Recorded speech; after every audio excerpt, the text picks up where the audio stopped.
Euro एक सुदूर गांव में एक शिकारी था जो अपनी बहन से बहुत प्यार करता था। हालांकि एक दिन एक शक्तिशाली महिला जो उसकी सगी बहन होने का दावा करती है उसके गांव को नष्ट कर देती है और सभी को मार डालती है। यूरो एक व्यापारी की मदद से गांव से भाग जाता है और अपनी मदद के लिए दो शक्तिशाली आत्माओं को बुलाता है, जिससे उसका जीवन हमेशा के लिए बदल जाता है। दूर एक गांव में एक महिला ने अभी अभी एक बच्चे को जन्म दिया है। जैसे ही सुबह होने लगी, बूढ़ी दाई को पता चला कि प्रसव नहीं हुआ है क्योंकि महिला के गर्भ में एक और बच्चा है। सच तो यह है, पागल बुढ़िया इस पर भरोसा कर रही थी। वह महिला को प्रसव पीड़ा सहने और थोड़ा और इंतजार करने के लिए कहती है क्योंकि वो सुबह से पहले बच्चे को जन्म नहीं दे सकती है। उसकी सहायिका ने वृद्धा से कहा कि यह असंभव है, लेकिन वह नायकी की राजदूत बन जाती है और कहती है कि बस ऐसा करो, क्योंकि वह चाहती है कि जुड़वा अच्छे दुनिया पर राज करे। कुछ ही मिनटों में सुबह हो जाती है और दूसरे बच्चे का जन्म हो जाता है। जैसे ही घर दो नवजात शिशुओं की किलकारियों से भर जाता है, उनके पिता सदमे में आ जाते हैं। वो अपने बच्चों को देखता है जिनमें से एक के बाल सुनहरे हैं दिन की तरह, जबकि दूसरे के बाल रात की तरह काले हैं। वो कड़ी मेहनत से पसीना बहाता है और हथेलियों का सामना करता है, ये महसूस करते हुए कि प्राचीन भविष्यवाणी सच हो गई है और दिन रात फाड़ने वाले बच्चे पैदा हो गए हैं। 16 वर्ष बाद बालक यूरू एक अच्छा शिकारी और उत्कृष्ट धनुर्धर बन गया। वह जंगल में अकेला निकलता है और दूर से एक बेखबर पक्षी का शिकार करता है, और फिर आसमान की ओर देखने से पहले हवाई जहाज द्वारा छोड़े गए धुएं के निशानों को देखता है, जिन्हें किसी कारण से उनकी भाषा में ड्रैगन पाद कहा जाता है। यूरो जल्द ही गांव वापस लौट आता है और उसका दोस्त दंजी उसके लिए गेट पर है। जैसे ही वह यूरो को देखता है तो वो गुस्से में आ जाता है और पूछता है कि उसने फिर से अकेले शिकार पर जाने की हिम्मत कैसे की। डैंजी का कहना है कि अगर जंगल में कोई दुर्घटना होती तो यूरो को उसे अपने साथ ले जाना चाहिए था, क्योंकि वहां उसकी मदद करने वाला कोई नहीं होता। यूरो उसे शांत रहने के लिए कहता है क्योंकि उनके दो अभिभावक उसकी रक्षा करेंगे। डैंजी अचानक काठी से लटकते हुए पक्षी को देखता है और वह सब कुछ भूल जाता है जिसके बारे में वो पहले बात कर रहा था, क्योंकि उसे उसमें अधिक रुचि थी, मांस। जैसे ही वे गांव में प्रवेश करते हैं, व्यस्त किसानों से लेकर आदर्श बच्चों तक हर कोई यूरू का स्वागत करता है। वो उनका स्वागत करता है और फिर उस पागल दादी यामाहा के घर जाता है जिसने उसे छुड़ाने में मदद की थी। डांजी की माँ भी वहां जलाऊ लकड़ी काट रही है और वह उससे बचने के लिए घोड़े के पीछे छिपने की कोशिश करता है, लेकिन वो उस पर चिल्लाना शुरू कर देती है कि वो उसके सबसे अच्छे दोस्त की तरह बने, जो कि मेरी माँ भी करती है। इस बीच यूरू यामाहा जाता है और पूछता है कि क्या उसकी बहन अस्सा ठीक है। वह उसे ये बताने की पुष्टि करती है कि असाई अपना कर्तव्य पूरी तरह से अच्छी तरह से निभा रही है। यूरू जाता है अपनी बहन अस्सा से मिलने के लिए एक जर्जर और मंद रोशनी वाली इमारत के अंदर, जो एक पिंजरे के अंदर फंसी हुई है। जैसे ही आशा अपने भाई को देखती है, उसका चेहरा चमक उठता है और यूरू उसे उस तीतर के बारे में बताना शुरू कर देता है जिसे उसने पहले पकड़ा था। आशा ने उसकी प्रशंसा करना शुरू कर दिया, लेकिन यूरू का कहना है कि वह हिरण या सुअर को पकड़ना चाहता था क्योंकि इस साल उन्हें बारिश नहीं मिल रही है और इस दर पर सभी को खिलाने के लिए पर्याप्त भोजन नहीं होगा। ये सुनकर आशा डर जाता है और यूरू से पूछता है कि क्या वह वहां जाएगा। यदि पर्याप्त भोजन नहीं है तो वह काम की तलाश में बाहरी दुनिया जाता है और वह तुरंत उस पर चिल्लाता है कि वह कहीं नहीं जा रहा है। वो उसे याद दिलाता है कि उसने एक कुशल शिकारी बनने के लिए कड़ी मेहनत की थी ताकि गांव पूरी तरह से उस पर निर्भर हो जाए और फिर कोई भी उसके बाहर जाने के लिए सहमत ना हो। वह आशा से कहता है कि वह गांव में रहेगा और हमेशा उसकी रक्षा करेगा, और इससे वह खुश हो जाती है। तभी डैंजी की माँ वहां आती है और यूरू को बताती है कि व्यापारी दारा यहाँ है, और वह तुरंत चला जाता है। उसे देखो, दर्रा पहले से ही ग्रामीणों के साथ व्यापार कर रहा है और उन्हें बता रहा है कि होर्मास बंद होने के बाद से बाहर की अर्थव्यवस्था बहुत खराब चल रही है, और इसके अलावा सीओ बाहरी दुनिया में वापस आ गया है, इसलिए उन्हें औषधीय जड़ी बूटियों की किसी भी चीज से अधिक आवश्यकता है। ग्रामीण दर्रा के साथ जड़ी बूटियों का व्यापार करके बहुत खुश हैं और उसके पास बूढ़े लोगों के लिए कुछ दवाएं भी हैं। यूरू जल्द ही वहां आता है और डारा उसका स्वागत करते हुए पूछता है कि क्या उसे कुछ चाहिए। यूरू घबराकर जवाब देता है कि उसे किसी चीज की जरूरत नहीं है, लेकिन डारा उसे फेंक देता है। गेंद को सजाया क्योंकि वह जानता था कि यूरू अगली बार ऐसा के लिए उपहार मांगेगा।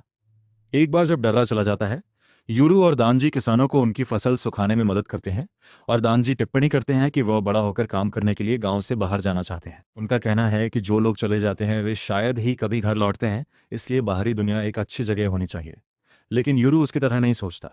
वह अपनी पूरी जिंदगी गांव में ही गुजारना चाहते हैं, और डेंजी का कहना है कि अगर वो असद से इतना जुड़ा हुआ है तो उसे उसे अपने साथ ले जाना चाहिए। यूरू उस पर चिल्लाता है कि आस्था को गांव में एक महत्वपूर्ण कर्तव्य निभाना है, इसलिए वह नहीं जा सकती। ये सुनकर डांजी नाराज हो गए क्योंकि उन्होंने अपने पूरे जीवन में यही बात सुनी है। उनका कहना है कि उन्होंने कभी कोई कहावत नहीं देखी है और इस बिंदु पर वह काल्पनिक भी हो सकती है। यूरू जवाब देता है कि केवल बहुत खास लोग ही उसकी बहन से मिल सकते हैं और दांजी जैसे किसानों को इसकी अनुमति नहीं है।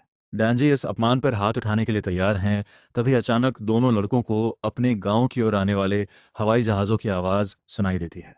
ध्वनियां निकट आती जाती हैं और करीब उन्हें भ्रमित करना, और फिर अचानक कोई एक अजीब शक्ति का उपयोग करके उनके गांव को बाहरी दुनिया से छुपाने वाले जंगल को उड़ा देता है। अगले ही पल हेलीकॉप्टर गांव के पास पहुंचते हैं और हर कोई हैरान रह जाता है, क्योंकि उन्होंने कभी भी इस तरह की उम्मीद नहीं की थी। बच्चे हेलीकॉप्टर और हवाई जहाज देखकर उत्साहित हैं, लेकिन वयस्क भयभीत हैं क्योंकि वे सोचते थे कि उड़ने वाली चीजें ड्रैगन है, न कि धातु के टुकड़े। अचानक पीछे से घात लगाकर सैनिक उन पर हमला कर देते हैं और उन्हें मारना शुरू कर देते हैं बेरहमी से। और यहाँ तक कि दारा जो ये देखने के लिए पीछे मुड़ा कि क्या हो रहा है, उस पर भी पीछे से हमला किया जाता है। ग्रामीण ग्रैनी यामाहा के पास ये पूछने के लिए दौड़े कि क्या हो रहा है, और वह जवाब देती है कि किसी ने उनके गांव के चारों ओर लगे बैरियर को तोड़ दिया है। उसे यकीन है कि वे यूरू के पीछे हैं और ग्रामीणों से उसे तुरंत उसके पास लाने के लिए कहती हैं। इस बीच हर जगह फैले ग्रामीणों के शवों को देखकर यूरू पहले से ही उसकी ओर बढ़ रहा है। डांजी वैसे ही घबरा रहे हैं जैसे कोई भी लाशें देखकर घबरा जाता है, लेकिन यूरू शांति से उनकी गर्दन की नब्ज जांचता है और फिर गांव की ओर भाग जाता है। वह सीढ़ियों के ऊपर खड़े दो सैनिकों को देखता है और इससे पहले कि वे उस पर अपनी बंदूकें तान सकें, वो उनमें से एक को अपने धनुष और तीर से नीचे गिरा देता है। वह दूसरे को भी बमुश्किल समय पर मार गिराता है, जिससे वह दांजी पर अपना निशाना थोड़ा सा चूक जाता है। वे दोनों सजीव हथियार से हैरान हैं, जो विनाशकारी प्रोजेक्टाइल दागता है, लेकिन यूरू का कहना है कि उनके पास इसके बारे में चिंता करने का समय नहीं है। वे सैनिकों को मार गिराते हैं और फिर मंदिर की ओर बढ़ते हैं, क्योंकि दानजी का मंदिर है। माँ और यूरू की बहन दोनों वहीं हैं। यूरू ने दानजी को गांव के गेट पर रोक दिया और मंदिर के लिए एक गुप्त मार्ग को उजागर करने के लिए एक संरक्षक मूर्ति के आधार पर पत्थरों को हटाना शुरू कर दिया। दानजी यह देखकर हैरान है, लेकिन यूरू कोई सवाल नहीं उठा रहा है अभी, क्योंकि वह जल्द से जल्द आरी तक पहुंचना चाहता है। उसी समय हेलीकॉप्टर गैबी नाम की एक सुनहरे बालों वाली लड़की को जमीन पर गिरा देते हैं और वह दूर से अपने लक्ष्यों को काटने और फाड़ने के लिए एक अजीब शक्ति का उपयोग करती है। ग्रामीणों को पता ही नहीं है कि आखिर क्या है घटित हो रहा है, और वे भागने की कोशिश करते हैं, लेकिन गैबी के लिए कुछ भी दूर नहीं है, जो साइड पर मौजूद हर वयस्क को मार देती है, लेकिन एक लड़की को यह कहते हुए छोड़ देती है कि वह बच्चों को नहीं काटती है। एक बार जब वह अपने क्षेत्र के सभी वयस्कों का सफाया कर लेती है, तो वह जमीनी बलों को अंदर आने के लिए कहने के लिए अपना सेल फोन उठाती है, लेकिन उसे आश्चर्य होता है, कोई भी उसके कॉल का जवाब नहीं देता है। पता चला कि डार्रा स्वयं एक विशेष बल एजेंट है और उसने पहले से ही उन सभी सैनिकों को मार गिराया है जिन्होंने उस पर घात लगाकर हमला किया था। वह अपना खून पोंछता है चाकू और तुरंत अपने साथी हाना को फोन करने के लिए अपना सेल बाहर निकालता है और उसे बताता है कि गांव के चारों ओर का बैरियर टूट गया है। हालांकि वो उससे संपर्क नहीं कर पाता है और उसे एहसास होता है कि चीजें वास्तव में गंभीर हैं और वे सबसे खतरनाक दुश्मन से निपट रहे हैं। उसी समय मंदिर में आंख पर पट्टी बंधी एक महिला ग्रैनी यामाहा के बेहोश शरीर को अपने साथ खींच लेती है। जब वो अपने पिंजरे में ऐसा के सामने आती है, ये देखकर वो वास्तव में क्रोधित हो जाती है और अपनी शक्ति का उपयोग करके पिंजरे के साथ साथ सा के सिर को भी चकनाचूर कर देती है। एक विनाशकारी झटका। ठीक एक सेकंड बाद यूरू वहां दौड़ता हुआ आता है और अपनी बहन को खून से लथपथ देखकर सदमे में आ जाता है। वह उसका नाम पुकारता है और उसके बजाय महिला जवाब देती है, यूरू को बताती है कि उसकी असली बहन उसे लेने के लिए यहाँ है। वो घोषणा करती है कि वह यूरू को छोड़कर सभी को मार डालेगी और वह यह सोचकर घबरा जाता है कि यह पागल महिला कौन है।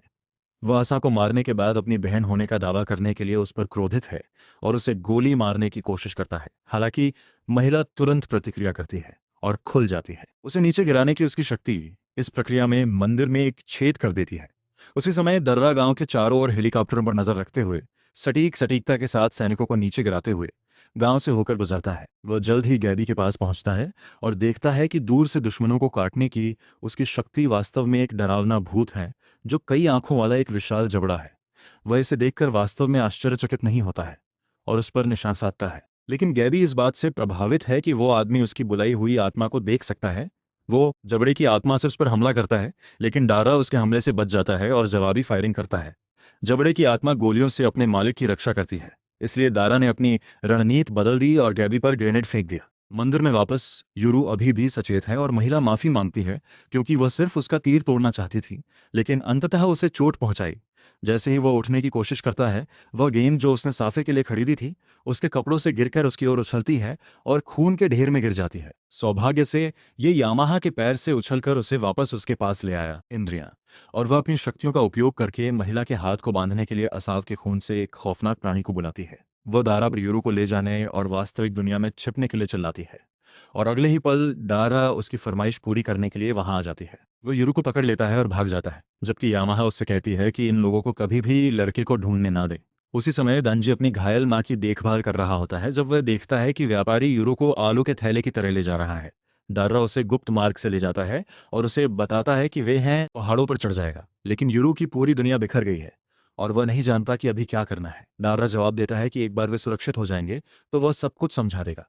लेकिन जैसे ही वो उसे खींच कर ले जाने की कोशिश करता है, हेलीकॉप्टर में सवार सैनिक उन पर गोली चला देते हैं। डर्रा को एहसास होता है कि वे इस तरह बच नहीं सकते, लेकिन उसे हेलीकॉप्टरों से ज्यादा डर खुद को अस्सा होने का दावा करने वाली महिला से लगता है। अचानक यूरो बड़बड़ाने लगता है कि उस महिला ने असा और बाकी सभी को मार डाला और उसे घायल भी कर दिया। यामाहा वह पूछता है कि उसने यह सब क्यों किया, जबकि उन्होंने उसके साथ कभी कुछ बुरा नहीं किया। लेकिन डार्रा उसे बताता है कि अभी और भी महत्वपूर्ण चीजें हैं। वह अपना पेंडेंट निकालता है और यूरो को इसे दो संरक्षक मूर्तियों के बीच छेद में रखने के लिए कहता है। यूरो चिल्लाता है कि इसका कोई मतलब नहीं है, लेकिन दारा उसे इसे अभी करने के लिए कहता है। यूरो के पास उसकी बात सुनने के अलावा कोई विकल्प नहीं है।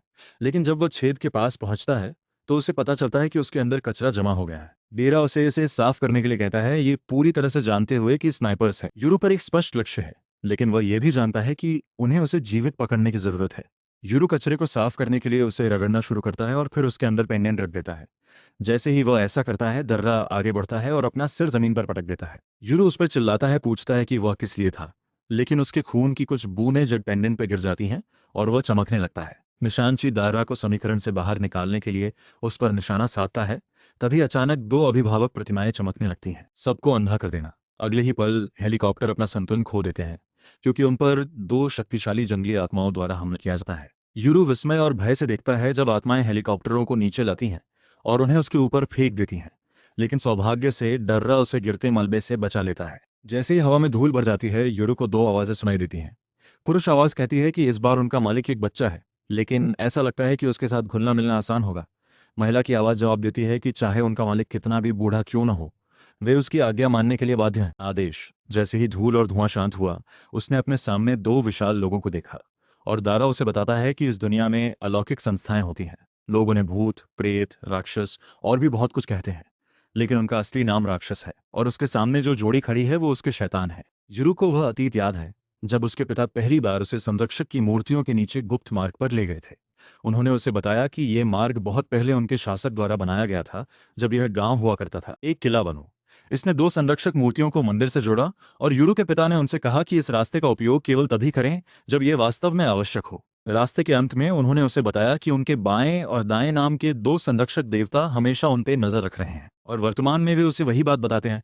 लाल बालों वाला राक्षस सही है, जो यूरो को बताता है कि वे हमेशा उस पर नजर रखते रहें, और बचा हुआ सफेद बालों वाला राक्षस उसे बताता है कि आज से वो उनका स्वामी है।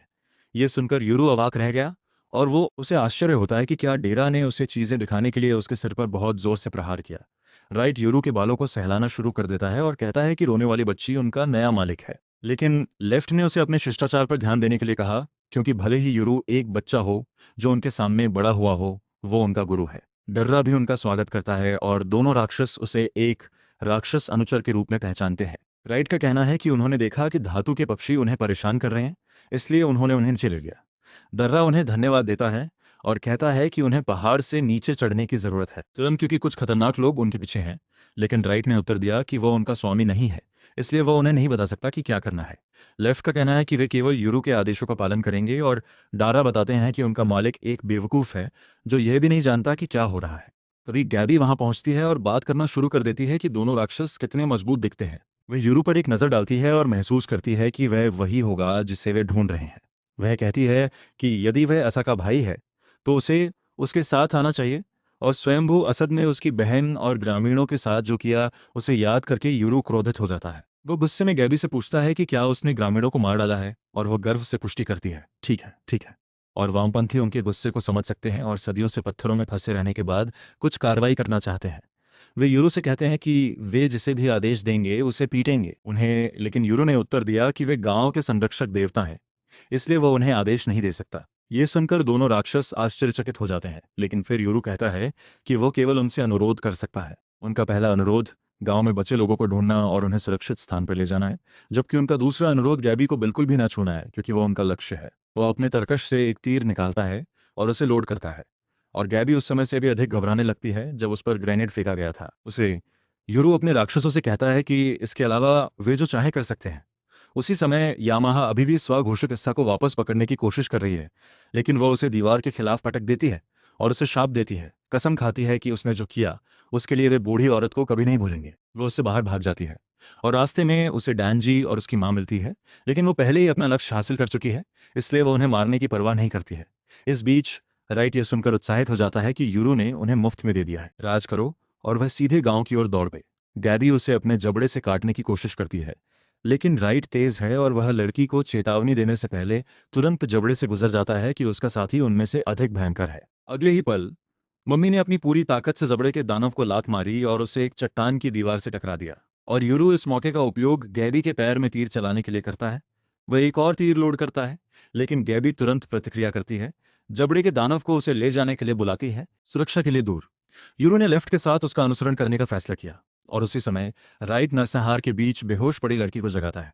वह भ्रमित हो जाती है जब उसे महसूस होता है कि कोई चीज उसे छू रही है, और राइट को याद आता है कि आम लोग उसे नहीं देख सकते हैं। वह खुद को लड़की के सामने प्रकट कर देता है और जितना हो सके मुस्कुराता है, उसे बताता है कि वो उसे बचाने के लिए यहाँ है।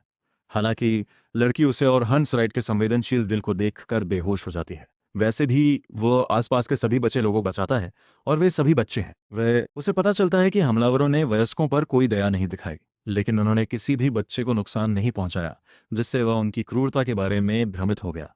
वह कुटिया से बाहर निकलता है और देखता है कि आंख पर लगा पैच नीचे की ओर बह रहा है। वह आश्चर्यचकित हो जाता है जब वो उसे देखकर रुक जाती है, लेकिन वह तुरंत उसके साथ जमीन पर आ जाती है और अपनी शक्ति उस पर प्रकट कर देती है। इससे राइट पीछे हट जाता है, लेकिन वो समय पर प्रतिक्रिया करता है। एक शक्तिशाली दहाड़ निकालता है जो अस्सा के हमले को नष्ट कर देता है। वह हमले से बच गई और राइट की तरह एक बूमर की तरह चिल्लाते हुए कि आजकल के बच्चों में शिष्टाचार नहीं है, आशा भाग जाती है।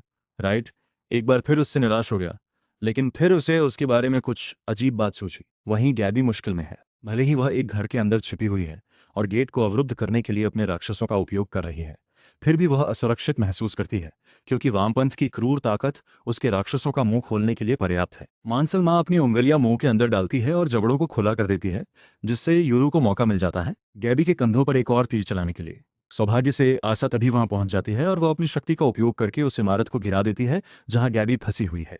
यूरू मलबे के ऊपर चढ़ जाता है और फिर से लड़कियों पर निशाना साधता है, और आई पैचा से उसकी असली पहचान बताने को कहता है। वह अपनी माँ और उसकी माँ की कसम खाती है कि वह उसकी सगी बहन है, लेकिन यूरो उस पर विश्वास करने से इनकार कर देती है। वह कहता है कि ईसाइट उससे लंबी नहीं हो सकती, क्योंकि वो एक लड़की है, और वह जवाब देती है कि बाहरी दुनिया में बेहतर पोषण है जिसने उसे इतना बड़ा होने में मदद की। यूरो को लगता है कि यह सिर्फ एक बहाना है, लेकिन तभी राइट वहां जाता है और उससे कहता है कि उसे अपने परिवार से झगड़ा नहीं करना चाहिए। वह पुष्टि कर सकता है कि अस्सा के खून की गंध बिल्कुल यूरो की तरह है, जिसका मतलब है कि वे भाई बहन हैं। यूरो ये सुनकर घबरा जाता है और पूछता है कि वो असाई कौन है जो इतने वर्षों से मंदिर में थी। रियलिस्ट जवाब देता है कि लड़की एक नकली है जिसे दादी यामाहा ने उसे यहाँ रखने के लिए बनाया था। वो बताती है कि 10 साल पहले उनके माता पिता उसे लेकर गांव से भाग गए थे, और यामाहा थी डर है कि यूरो भी भाग जाएगा, इसलिए उन्होंने एक नकली अस्सा बनाया और उम्मीद की कि यूरो दयालु और देखभाल करने वाला बड़ा भाई बनकर यहाँ रहेगा। उसी समय नकली अस्सा चमत्कारिक ढंग से अपनी चोटों से उबर जाती है और कुछ अमानवीय और खतरनाक बन जाती है। गांव के प्रवेश द्वार पर असली असा की कहानी सुनने के बाद यूरो झिझकने लगता है। जब दारा हस्तक्षेप करता है तो वह असाई से पूछता है कि वह अब पीछे क्यों नहीं हट जाती, क्योंकि वह अपने भाई से मिल चुकी है। यूरो उस पर क्रोधित है, लेकिन दारा उसे याद दिलाता है कि अगर वो असदा से लड़ता रहा तो गांव को बहुत नुकसान होगा, और जो लोग बचें उनकी जान जा सकती है। यूरो ऐसा नहीं होने दे सकता, इसलिए उसने डारा के सुझाव को स्वीकार करने का फैसला किया। वो आशा से कहता है कि वह उसे गैबी के साथ जाने की अनुमति देगा यदि वह किसी भी ग्रामीण को चोट नहीं पहुंचाने का वादा करती है, और वो तुरंत सौदा कर लेती है। यूरू और उसके दोस्त तुरंत भाग जाते हैं, जबकि गैबी असाई पर बरसती है और कहती है कि वे उसके भाई को पकड़ने के अपने उद्देश्य को विफल नहीं कर सकते। आशा ने उत्तर दिया कि उन्हें वहां मिल गया है, यूरो सुरक्षित है, फिलहाल इतना ही काफी है। इसके अलावा वह पहले गैबी की चोटों का इलाज करना चाहती है। गैबी जवाब देती है कि उसका भाई वास्तव में निर्दयी और कुशल है, और एशिया को उस पर गर्व है। वह अचानक रोने लगती है कि उसका भाई जीवित है, और गैबी उसे सांत्वना देती है। जब अचानक यामाहा की शक्तियों द्वारा गांव के चारों ओर की बाधा की मरम्मत शुरू हो जाती है। उसी समय दो पेड़ वाले गांव की सीमा के बाहर बैठे हैं, इस बारे में बात कर रहे हैं कि कैसे इस पहाड़ में एक गुप्त गांव के बारे में अफवाहें हैं। वे उस गांव को ढूंढना चाहते हैं जिसे केवल खोए हुए लोग ही ढूंढ सकते हैं। तभी अचानक यूरो और दारा उनके पास से गुजरते हैं, और वे उन्हें 1600 के दशक के कपड़े पहने हुए देखकर आश्चर्यचकित हो जाते हैं। इस बीच दर्रा यूरो से कहता है कि वे गांव को दोबारा नहीं देख सकते, क्योंकि ये एक बार फिर बैरियर के अंदर छिपा हुआ है। यूरो पूछता है कि क्या वे वहां वापस नहीं जा सकते, और दारा कहता है कि वे वापस जा सकते हैं, लेकिन ऐसा करना बुद्धिमानी नहीं है, क्योंकि आशा को इसके बारे में पहले से ही पता है और वो आसानी से बाधा को तोड़ सकती है। उनका कहना है कि वे आधुनिक की ओर जाएंगे, इसके बजाय दुनिया और भीड़ के बीच घुल मिल जाओ। लेकिन यूरो को ये नहीं पता कि आधुनिक दुनिया कहलाने वाली यह जगह क्या है। वे पहाड़ से नीचे भागते हैं और जल्द ही एक सड़क पर पहुंचते हैं जहां दारा की साथी हाना उसका इंतजार कर रही है। वो क्रोधित है, क्योंकि उसने उसे कभी नहीं बताया कि वह अपने साथ कुछ राक्षसों को ला रहा है। दोनों राक्षस इस बात से प्रभावित हैं कि हाना उन्हें देख सकता है, लेकिन यूरू उस बड़े नीले बक्से के बारे में उत्सुक और भ्रमित है जिसमें वह उनका सामान रखती है। यहाँ तक कि राक्षसों का भी यही प्रश्न है और वे नहीं सुनते। कोई ऐसी बात कह रहा है जो कार से संबंधित नहीं है। हाना यूरू का स्वागत करती है और कहती है कि वो दारा के साथ काम करती है और वे उसे सुरक्षित स्थान पर ले जाएंगे। वे उसे कार के अंदर जाने के लिए कहते हैं और उसे पसीना आने लगता है क्योंकि उसे इस अजीब चीज पर भरोसा नहीं है। ड्रा उसे समझाने की कोशिश करता है कि कैसे विज्ञान ने मनुष्यों को धातु से बने वाहन बनाने की अनुमति दी जिन्हें मनुष्य चला सकते हैं। यूरू का चेहरा बता रहा है कि वह जैक को नहीं समझता। तो हाना कार के अंदर जाती है, उसे चालू करती है और कहती है कि इस बुरे लड़के के अंदर छोटे घोड़े हैं और वे वास्तव में तेजी से चलते हैं। यूरो और उसके राक्षस उस स्पष्टीकरण को पूरी तरह से समझते हैं और उस पर विश्वास करते हैं और वे सभ्यता की ओर बढ़ते हैं। वहीं आशा और डैबी बैरियर से बाहर हैं और बचाव का इंतजार कर रहे हैं। जल्द ही जीन नाम का एक लड़का अपनी मेडिकल टीम के साथ वहां आता है। वह गैबी से पूछता है कि क्या वह ठीक है और वह जवाब देती है कि उसे अभी कंधे और पैर में गोली लगी है, जो कोई बड़ी बात नहीं है क्योंकि उसे दर्द की आदत है। जब वह घायल थी तब आशा और जीन ने आभा फार्म की कोशिश करने के लिए उसकी आलोचना की। जीन पूछता है कि क्या वे यूरो से मिले थे और आशा पुष्टि करता है। मेडिकल टीम आश्चर्यचकित है कि उनकी किसी भी गश्ती इकाई ने उसे नहीं पाया और काश उनकी मदद के लिए उनके पास और अधिक हेलीकॉप्टर होते। इससे जीन को माइग्रेन हो गया है क्योंकि उन्होंने आज बहुत सारे सैनिक और 2 हेलीकॉप्टर खो दिए हैं और उसका बॉस खुश नहीं होगा। गैबी का कहना है कि यूरू दारा नाम के एक मध्यम आयु वर्ग के व्यक्ति के साथ भाग गया और उस नाम को सुनकर जीन क्रोधित हो गया क्योंकि वे प्रतिद्वंद्वी परिवारों से हैं। वह उस दिन को चुनने के लिए अपनी किस्मत को कोसता है जब टाटा परिवार का कोई सदस्य गांव में था और चाहता है कि वो उससे निपटने के लिए यहाँ था व्यक्तिगत रूप से। उसी समय दारा हाना को सब कुछ समझाता है, जो सोचता है कि अगर वे अपने साथ सेना लेकर आए हैं तो वे वास्तव में शक्तिशाली लोगों से निपट रहे हैं। दारा का मानना है कि वे केज मोरी परिवार से हैं क्योंकि वे ही एकमात्र लोग हैं जो ऐसा करने में सक्षम हैं और वे निश्चित रूप से अब तक उसका नाम और चेहरा जानते हैं।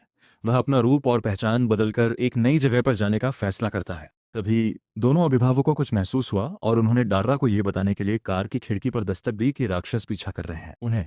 दर्रा और हाना ये सोचकर घबरा जाते हैं कि दुश्मन ने उन्हें पहले ही ढूंढ लिया है, लेकिन अभिभावक उन्हें शांत रहने के लिए कहते हैं क्योंकि उनके पास आने वाले राक्षस दोस्त हैं। जल्द ही सफेद कपड़े पहने और अलौकिक सफेद घोड़े पर सवार एक महिला उनके पास आ जाती है। वो मुस्कुराते हुए दोनों अभिभावकों का स्वागत करते हुए कहती है कि उन्हें आखिरी बार मिले हुए 400 साल हो गए हैं। अभिभावक उसका स्वागत करते हैं और यूरो को अपने नए स्वामी के रूप में पेश करते हैं। महिला उसे देखकर खुश होती है, लेकिन जब वो सुनती है कि यूरो उन बच्चों में से एक है जो दिन और रात बांटते हैं तो वो बड़ी हो जाती है, उसके भविष्य के लिए चिंतित। वह अभिभावकों से पूछती है कि वे अब क्या करेंगे और राइट जवाब देता है कि वे एक दूर के गांव में छिपने की योजना बना रहे हैं। महिला उसे लेकर उड़ जाती है, उन्हें शुभकामनाएं देते हुए कहा कि जब वे लौटेंगे तो वो उनकी कहानियां सुनने का इंतजार करेंगी। जब ये सब हो रहा था, दारा और हाना के जबड़े सदमे से फर्श को छू रहे थे क्योंकि महिला और उसका घोड़ा कोई साधारण जोड़ी नहीं थे। यूरो उनसे पूछता है कि वे कौन सी चीजें थीं और वे दोनों कुछ सम्मान दिखाने के लिए उस पर चिल्लाते हैं। उनका कहना है कि जोड़ी राक्षस आशेर सामा है, एक वैध देवता जो सामान्य राक्षसों की तुलना में एक अलग पैमाने पर है। दारा और हाना प्रार्थना करना शुरू करते हैं और अपने भाग्य को धन्यवाद देते हैं कि उन्हें जीवित रहते हुए भगवान के दर्शन करने को मिले। लेकिन अभिभावक ये सुनकर खुश नहीं है कि मनुष्य विभिन्न प्रकार के राक्षसों के साथ कैसे भेदभाव करते हैं। हाना तब यूरो को बताता है कि देवताओं से लेकर छोटी आत्माओं तक विभिन्न प्रकार के राक्षस होते हैं और उनका अपने स्वामियों पर अलग अलग प्रभाव होता है। रात तक वे एक शहर में पहुंचते हैं और ऐसा देखकर यूरो की आंखें सदमे से चौड़ी हो जाती हैं। दूर से कई छोटी रोशनियां। हाना एक विश्राम स्थल पर कार रोकती है और यूरो के लिए कुछ तार कपड़े खरीदती है ताकि वह एक भगोड़े थिएटर अभिनेता की तरह न दिखे। यूरो अपने जीवन में पहली बार टी शर्ट देखकर आश्चर्यचकित है। तभी डर्रा उसके लिए कुछ सैंडल लेकर वहां पहुंचती है। यूरो अपना नया लुक देखकर हैरान हो जाता है, लेकिन तभी उसका ध्यान उन खाने की चीजों पर जाता है जो हाना साथ लेकर आई है। वो 100% शुद्ध चावल देखकर आश्चर्यचकित रह गए, जिसमें भराव के रूप में कोई बाजरा नहीं मिलाया गया था और उसके ऊपर चावल गेंदों पर समुद्री शैवाल की कोटिंग होती है जो उनके गांव में एक विलासिता की वस्तु है। वह घबराकर हाना से पूछता है कि क्या वह एक राजकुमारी है या ऐसा कुछ है जो इसे वहन कर सकता है और दर्रा उसे बताती है कि ये चीजें वास्तव में यहाँ आम है। यूरो को यह भी नहीं पता कि पैक किए गए चावल के गोले को कैसे खोला जाता है, तो हाना प्लास्टिक पैकेजिंग को फाड़ने में उसकी मदद करती है। यूरो पैकेज राइस बॉल्स के स्वाद से अभिभूत है और डारा उसे अन्य चीजें भी आजमाने के लिए कहता है। राइट ने उससे पूछा कि ये कौन सी जगह है और डारा ने जवाब दिया कि ये एक ऐसी जगह है जहाँ कारें रुकती हैं, लोग खा सकते हैं, आराम कर सकते हैं और खरीदारी करने जा सकते हैं।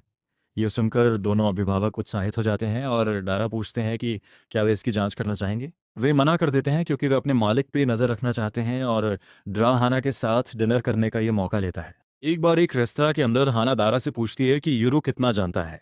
दर्रा जवाब देता है कि जब उसने यूरो को बताया कि मंदिर में फंसी लड़की उसकी बहन नहीं थी, वह बोला, इसलिए उसने उसे और अधिक बताने का जोखिम नहीं उठाया। वह हाना से कहता है कि वह अभी कुछ भी अनावश्यक न बताए क्योंकि यूरो एक बच्चा है जो तनाव नहीं झेल सकता। वह जवाब देती है कि वह समझ नहीं पाती कि वह क्या सोचता है क्योंकि उसे बच्चे पसंद नहीं है। वो दारा से पूछती है कि क्या वो यूरू को अपने स्थान पर ले जाएगा, लेकिन उसने ये कहते हुए मना कर दिया कि उनके दुश्मन अब तक उसका नाम पहले से ही जानते हैं। वो अपना पता बदलने जा रहा है। हाना जवाब देती है कि बेघर होना और किसी और के बच्चे की देखभाल करना कठिन होगा, लेकिन दारा उससे कहती है कि वो भी उसकी मदद करने जा रही है। वो अनिच्छा से वो करने के लिए सहमत हो जाती है जो वो कर सकती है, और फिर अचानक दारा उससे कहता है कि वो उससे शादी कर ले। हाना ने दारा को यह सुझाव देने के लिए भी कुछ समझदारी दिखाने के लिए अपनी आत्मरक्षा की पोर खींच ली, और हर कोई एक प्रस्ताव को गलत होते देखने के लिए उत्सुक है। इस बीच दारा हाना को शांत करने की कोशिश करता है क्योंकि वे असली शादी नहीं करने जा रहे हैं और यह सिर्फ एक नकली शादी होगी ताकि यह सुनिश्चित किया जा सके कि यूरू सुरक्षित है। उनका कहना है कि उन्हें समाज के साथ घुलने मिलने की जरूरत है और ऐसा करने का सबसे अच्छा तरीका शादीशुदा जोड़ा होने का दिखावा करना है। हाना उससे कहती है कि इसके लिए उन्हें शादी करने की जरूरत नहीं है क्योंकि वो सिर्फ यूरो की बड़ी बहन होने का दिखावा कर सकती है और दारा उनका एकल पिता हो सकता है। दारा बताते हैं कि इससे दो स्थितियां पैदा हो सकती हैं। पहली स्थिति में वो हारा हुआ व्यक्ति होगा जिसकी पत्नी ने उसे छोड़ दिया और अपने दो बच्चों को पीछे छोड़ दिया। हर कोई यही सोचता होगा कि जरूर उसके साथ कुछ गलत हुआ होगा, इसलिए उसकी पत्नी उसे छोड़कर चली गई। दूसरी स्थिति यह होगी कि वो कहेगा कि उसकी पत्नी मर चुकी है और वो अकेले बच्चों का पालन पोषण कर रहा है, जिससे सभी को उस पर दया आएगी और वे ऐसा करने का प्रयास करेंगे। जब भी मौका मिले उसकी मदद करें। दर्रा हाना से कहता है कि किसी भी तरह दो बड़े बच्चों के साथ एकल पिता के रूप में रहने से उनके पड़ोसियों का अनुचित ध्यान आकर्षित होगा। हालांकि अगर वह कहता है कि यूरो उसकी पहली पत्नी से उसका बेटा है और उसने बाद में एक युवा बदमाश से शादी की, तो लोग सोचेंगे कि वह एक अच्छा प्लेबॉय है और उसे अकेला छोड़ देगा। वह स्थिति को समझने और उसके प्रस्ताव पर सहमत होने के लिए हाना को धन्यवाद देता है और वो उस पर चिल्लाती है कि वो उससे कभी शादी नहीं करेगी। इस बीच दाएं और बाएं हैं बाहर कार की जांच करते हुए ये देखने के लिए कि वे इसे खींचने वाले छोटे घोड़ों को कहाँ रखते हैं। उन्हें कुछ भी नहीं मिल रहा है और फिर यूरू उनसे माफी मांगने के लिए वहां आता है क्योंकि उसने सारा खाना खा लिया और उनके लिए कुछ भी नहीं छोड़ा। राइट वास्तव में खुश है कि उसका नया मालिक इतना दयालु है, लेकिन लेफ्ट ने उससे कहा कि वो उनके बारे में चिंता ना करे क्योंकि राक्षस मानव भोजन नहीं खाते हैं। फिर वो तुरंत मुद्दे पर आता है और उनसे वह सब कुछ बताने के लिए कहता है जो वे उसके और उसकी बहन के बारे में जानते हैं। दोनों राक्षस गंभीर हो जाते हैं। ये प्रश्न सुनकर राइट कहते हैं कि वे हिगाशी गांव के प्रवेश द्वार पर 400 वर्षों तक बैठे रहे, इसलिए वे केवल आने जाने वाले लोगों को ही देखते थे। गांव के अंदर क्या हुआ इसके बारे में उन्हें ज्यादा जानकारी नहीं है, लेकिन उन्होंने कई बार यूरो के माता पिता को उसे गांव से बाहर ले जाते देखा। राइट यूरो को याद दिलाता है कि जब वह छोटा था तो उसके पिता उसे शिकार पर कैसे ले जाते थे और उसे वे मुख्य यादें स्पष्ट रूप से याद हैं जो उसने अपने पिता के साथ बनाई थी। लेफ्ट बेन का कहना है कि उन्होंने कभी उसकी जुड़वा बहन को नहीं देखा और सुना भी नहीं। उसके जन्म की खबर के अलावा उसके बारे में कुछ भी नहीं। पहले तो उन्हें लगा कि वो मर गई होगी, लेकिन फिर 10 साल पहले उन्होंने यूरो के माता पिता को एक लड़की के साथ गांव से भागते देखा जिसके खून की गंध बिल्कुल यूरो जैसी थी। ये सुनकर यूरो हैरान रह जाता है क्योंकि उसका मानना था कि उसके माता पिता दोनों उसे छोड़कर चले गए थे, लेकिन उन्होंने तो उसे ही छोड़ दिया था। वह अपने माता पिता से पूछना चाहता है कि उन्होंने उसे क्यों छोड़ दिया, और इसके लिए उसने असली असाई को खोजने का फैसला किया क्योंकि उसे पता चल जाएगा कि उनके माता पिता कहाँ हैं। बस फिर दरा और हाना वापस लौटते हैं और यूरो ये देखकर हैरान हो जाती है कि हाना सचमुच गुस्से से आग बबूला हो रही है और अपने होंठ काट रही है क्योंकि वह यूरो से कहती है कि अब से वे उसके कानूनी अभिभावक बनने जा रहे हैं। यूरो को समझ में नहीं आता कि कानूनी या अभिभावक का क्या मतलब है, और हाना उसे बताती है कि इसका मतलब है कि वे मूल रूप से उसके माता पिता हैं जो अगर कभी भी मुसीबत में पड़ते हैं तो जिम्मेदार होंगे। उस नोट पर डारा यूरो से कहता है कि वे लंबे समय तक यात्रा करने वाले हैं, इसलिए उसे अब शौचालय का उपयोग करना चाहिए। यूरो जवाब देता है कि वो पहले से ही है, उसने अपना व्यवसाय झाड़ियों में किया और डारा उससे थोड़ा निराश है। हाना उससे कहती है कि वो कार की छत पर न बैठे क्योंकि लोगों को संदेह होगा, और यूरो का कहना है कि अभिभावक पूरे समय वहीं बैठे रहे हैं। हाना उसे बताता है कि सामान्य लोग राक्षसों को नहीं देख सकते हैं और सही कहते हैं कि यूरो जैसे राक्षसों को चलाने वाले उन्हें देख सकते हैं। लेफ्ट का कहना है कि वे खुद को दूसरे लोगों के लिए भी दृश्यमान बना सकते हैं, जबकि कुछ दुर्लभ लोगों में उन्हें प्राकृतिक रूप से देखने की क्षमता होती है। इसके साथ वे अपना काम फिर से शुरू करते हैं। यात्रा और डारा यूरो को बताता है कि असाई की मदद करने वाले लोग काजोरी कबीले के हैं। उनका कहना है कि उनके पास कुछ राक्षस रक्षक भी हैं क्योंकि वे मूल रूप से उनकी तरह ही हिगाशी गांव के हैं। कुछ मतभेद होने के कारण उन्होंने गांव छोड़ दिया और फिर खुद को आधुनिक दुनिया में स्थापित कर लिया। हाना कहती है कि वो उनसे उलझना नहीं चाहती क्योंकि वे खतरनाक लोग हैं और दारा उससे सहमत है। उनका कहना है कि उनके परिवार पीढ़ियों से इस दुनिया में रह रहे हैं, इसलिए उन्हें गांव के रहस्यों के बारे में ज़्यादा जानकारी नहीं है। हालांकि उनके पूर्वजों का व्यवसाय उन्हें विरासत में मिला हुआ है। वह इस बारे में बात करता है कि कैसे दादी यामाहा चाहती थी कि कोई बाहरी व्यक्ति यह न जाने कि हागाशी गांव कहाँ है, क्योंकि उसे यकीन था कि बाहर के लोग जुड़वा बच्चों की शक्ति का उपयोग अपने लाभ के लिए करना चाहेंगे। दर्रा यूरू को बताता है कि वह ग्रामीणों तक पहुंचाने के लिए सामान और जानकारी खरीदता है, जबकि हाना इस दुनिया में छोटे मोटे काम करता है और वास्तव में कभी गांव नहीं गया। दर्रा का कहना है कि वो ये नहीं पता कि यामाहा के दिमाग में क्या चल रहा है, लेकिन चूंकि उसका कबीला गांव के प्रति वफादार है, इसलिए उसे नियमों का पालन करना होगा और यूरू की रक्षा करनी होगी। यूरू को याद है कि यामाहा इस बात से कितनी परेशान थी कि आसा ने उसे ढूंढ लिया था, और कैसे उसने दारा पर चिल्लाकर कहा था कि किसी को भी उसे ढूंढने न दे। वह दारा से पूछता है कि उसमें और उसकी बहन में ऐसा क्या खास है, और वह उसे प्राचीन भविष्यवाणी के बारे में बताता है। जब एक लड़का और लड़की पूर्व में एक गांव में उस दिन पैदा होंगे जब दिन और रात बराबर होंगे तो दुनिया टूट जाएगी। राइट यूरो को बताता है कि आखिरी ये 400 साल पहले हुआ था और हगाशी गांव में दिन और रात को विभाजित करने वाले जुड़वा बच्चों का जन्म हुआ था। उस समय देश को पूर्व और पश्चिम में बांटकर एक बड़ा युद्ध हुआ। उससे बहुत पहले जब जुड़वा बच्चों का जन्म हुआ था तो देश उत्तर और दक्षिण में विभाजित हो गया था, और दोनों ही मामलों में राक्षस रक्षक इसके लिए जिम्मेदार थे। यूरो ये सुनकर चौंक जाता है और पूछता है कि क्या वे शापित बच्चे हैं जो दुनिया को अराजकता में डाल देंगे। लेकिन राइट ने उसे बताया कि यही वे लोग हैं जो अपनी शक्तियों का उपयोग करना चाहते हैं, दुनिया को बांट देंगे। यूरो ने उत्तर दिया कि उसके पास कोई शक्ति नहीं है, और राइट ने उत्तर दिया कि उसके पास अभी शक्ति नहीं हो सकती है, लेकिन उसके पास इसकी क्षमता है। दर्रा का कहना है कि असा ने पहले ही अपनी शक्ति हासिल कर ली है, और राइट उत्साहित हो जाता है क्योंकि वह कहता है कि उसकी शक्ति को ब्रेक कहा जाता है, और ये किसी भी चीज़ को जबरन तोड़ सकता है, चाहे वह किसी भी प्रकार का लक्ष्य हो। इसकी दोहरी शक्ति को सील कहा जाता है, और जैसा कि नाम से पता चलता है कि ये किसी भी चीज़ को बलपूर्वक बंद कर सकती है। हाना उत्सुक हो जाती है और पूछती है कि क्या होगा यदि दो शक्तियां टकराएं और डारा अभिभावकों के पास जाए। एक उत्तर के लिए वो पूछता है कि क्या किसी ने एक ही समय में दोनों शक्तियां प्राप्त की हैं, और लेफ्ट ने जवाब दिया कि उसे ऐसा कुछ होने की जानकारी नहीं है। इस नोट पर यूरो को याद आता है कि गांव के चारों ओर एक अवरोध था, और वो दारा से पूछता है कि वह इतनी आसानी से आने और जाने में कैसे कामयाब रहा। दारा जवाब देता है कि गांव तक पहुंचने के लिए एक बहुत ही विशिष्ट मार्ग का अनुसरण करना पड़ता है। इसमें चट्टानों के ढेर के चारों ओर 2 बार घूमना और फिर विशिष्ट कोणों पर विशिष्ट चौराहों को पार करना आदि शामिल है। वो कहते हैं कि गांव तक पहुंचने का रास्ता काफी उलझन भरा है, लेकिन उसने ये बात बचपन में अपने कबीले से सीखी थी, और अब वह जब चाहे गांव वापस जा सकता है। दर्रा कहते हैं कि कभी कभी जो लोग पहाड़ों में खो जाते हैं वे गलती से मार्ग का अनुसरण कर सकते हैं, और वे यूरो की माँ की तरह गांव में पहुंच जाते हैं। यूरो ये सुनकर चौंक जाता है, लेकिन फिर उसे याद आता है कि कैसे उसकी माँ उसे बताया करती थी कि वो एक दूर की जगह से है जहाँ उसके नाम का मतलब रात होता है। वह एक दिन उसे वह दुनिया दिखाना चाहती थी, और वह उसे एहसास होता है कि वह आखिरकार अब उसके जन्म स्थान में है। कुछ दिनों बाद यूरो ने शौचालय जाने की कला में महारत हासिल कर ली। वो फ्लश करना और हाथ धोना जानता है, लेकिन वो अभी भी हैंड ड्रायर से डरता है क्योंकि इसकी बहुत तेज आवाज होती है। बाद में वह अपने राक्षसों के साथ एक पार्क में टहलता है और वे एक साथ इतने सारे लोगों को देखकर आश्चर्यचकित हो जाते हैं।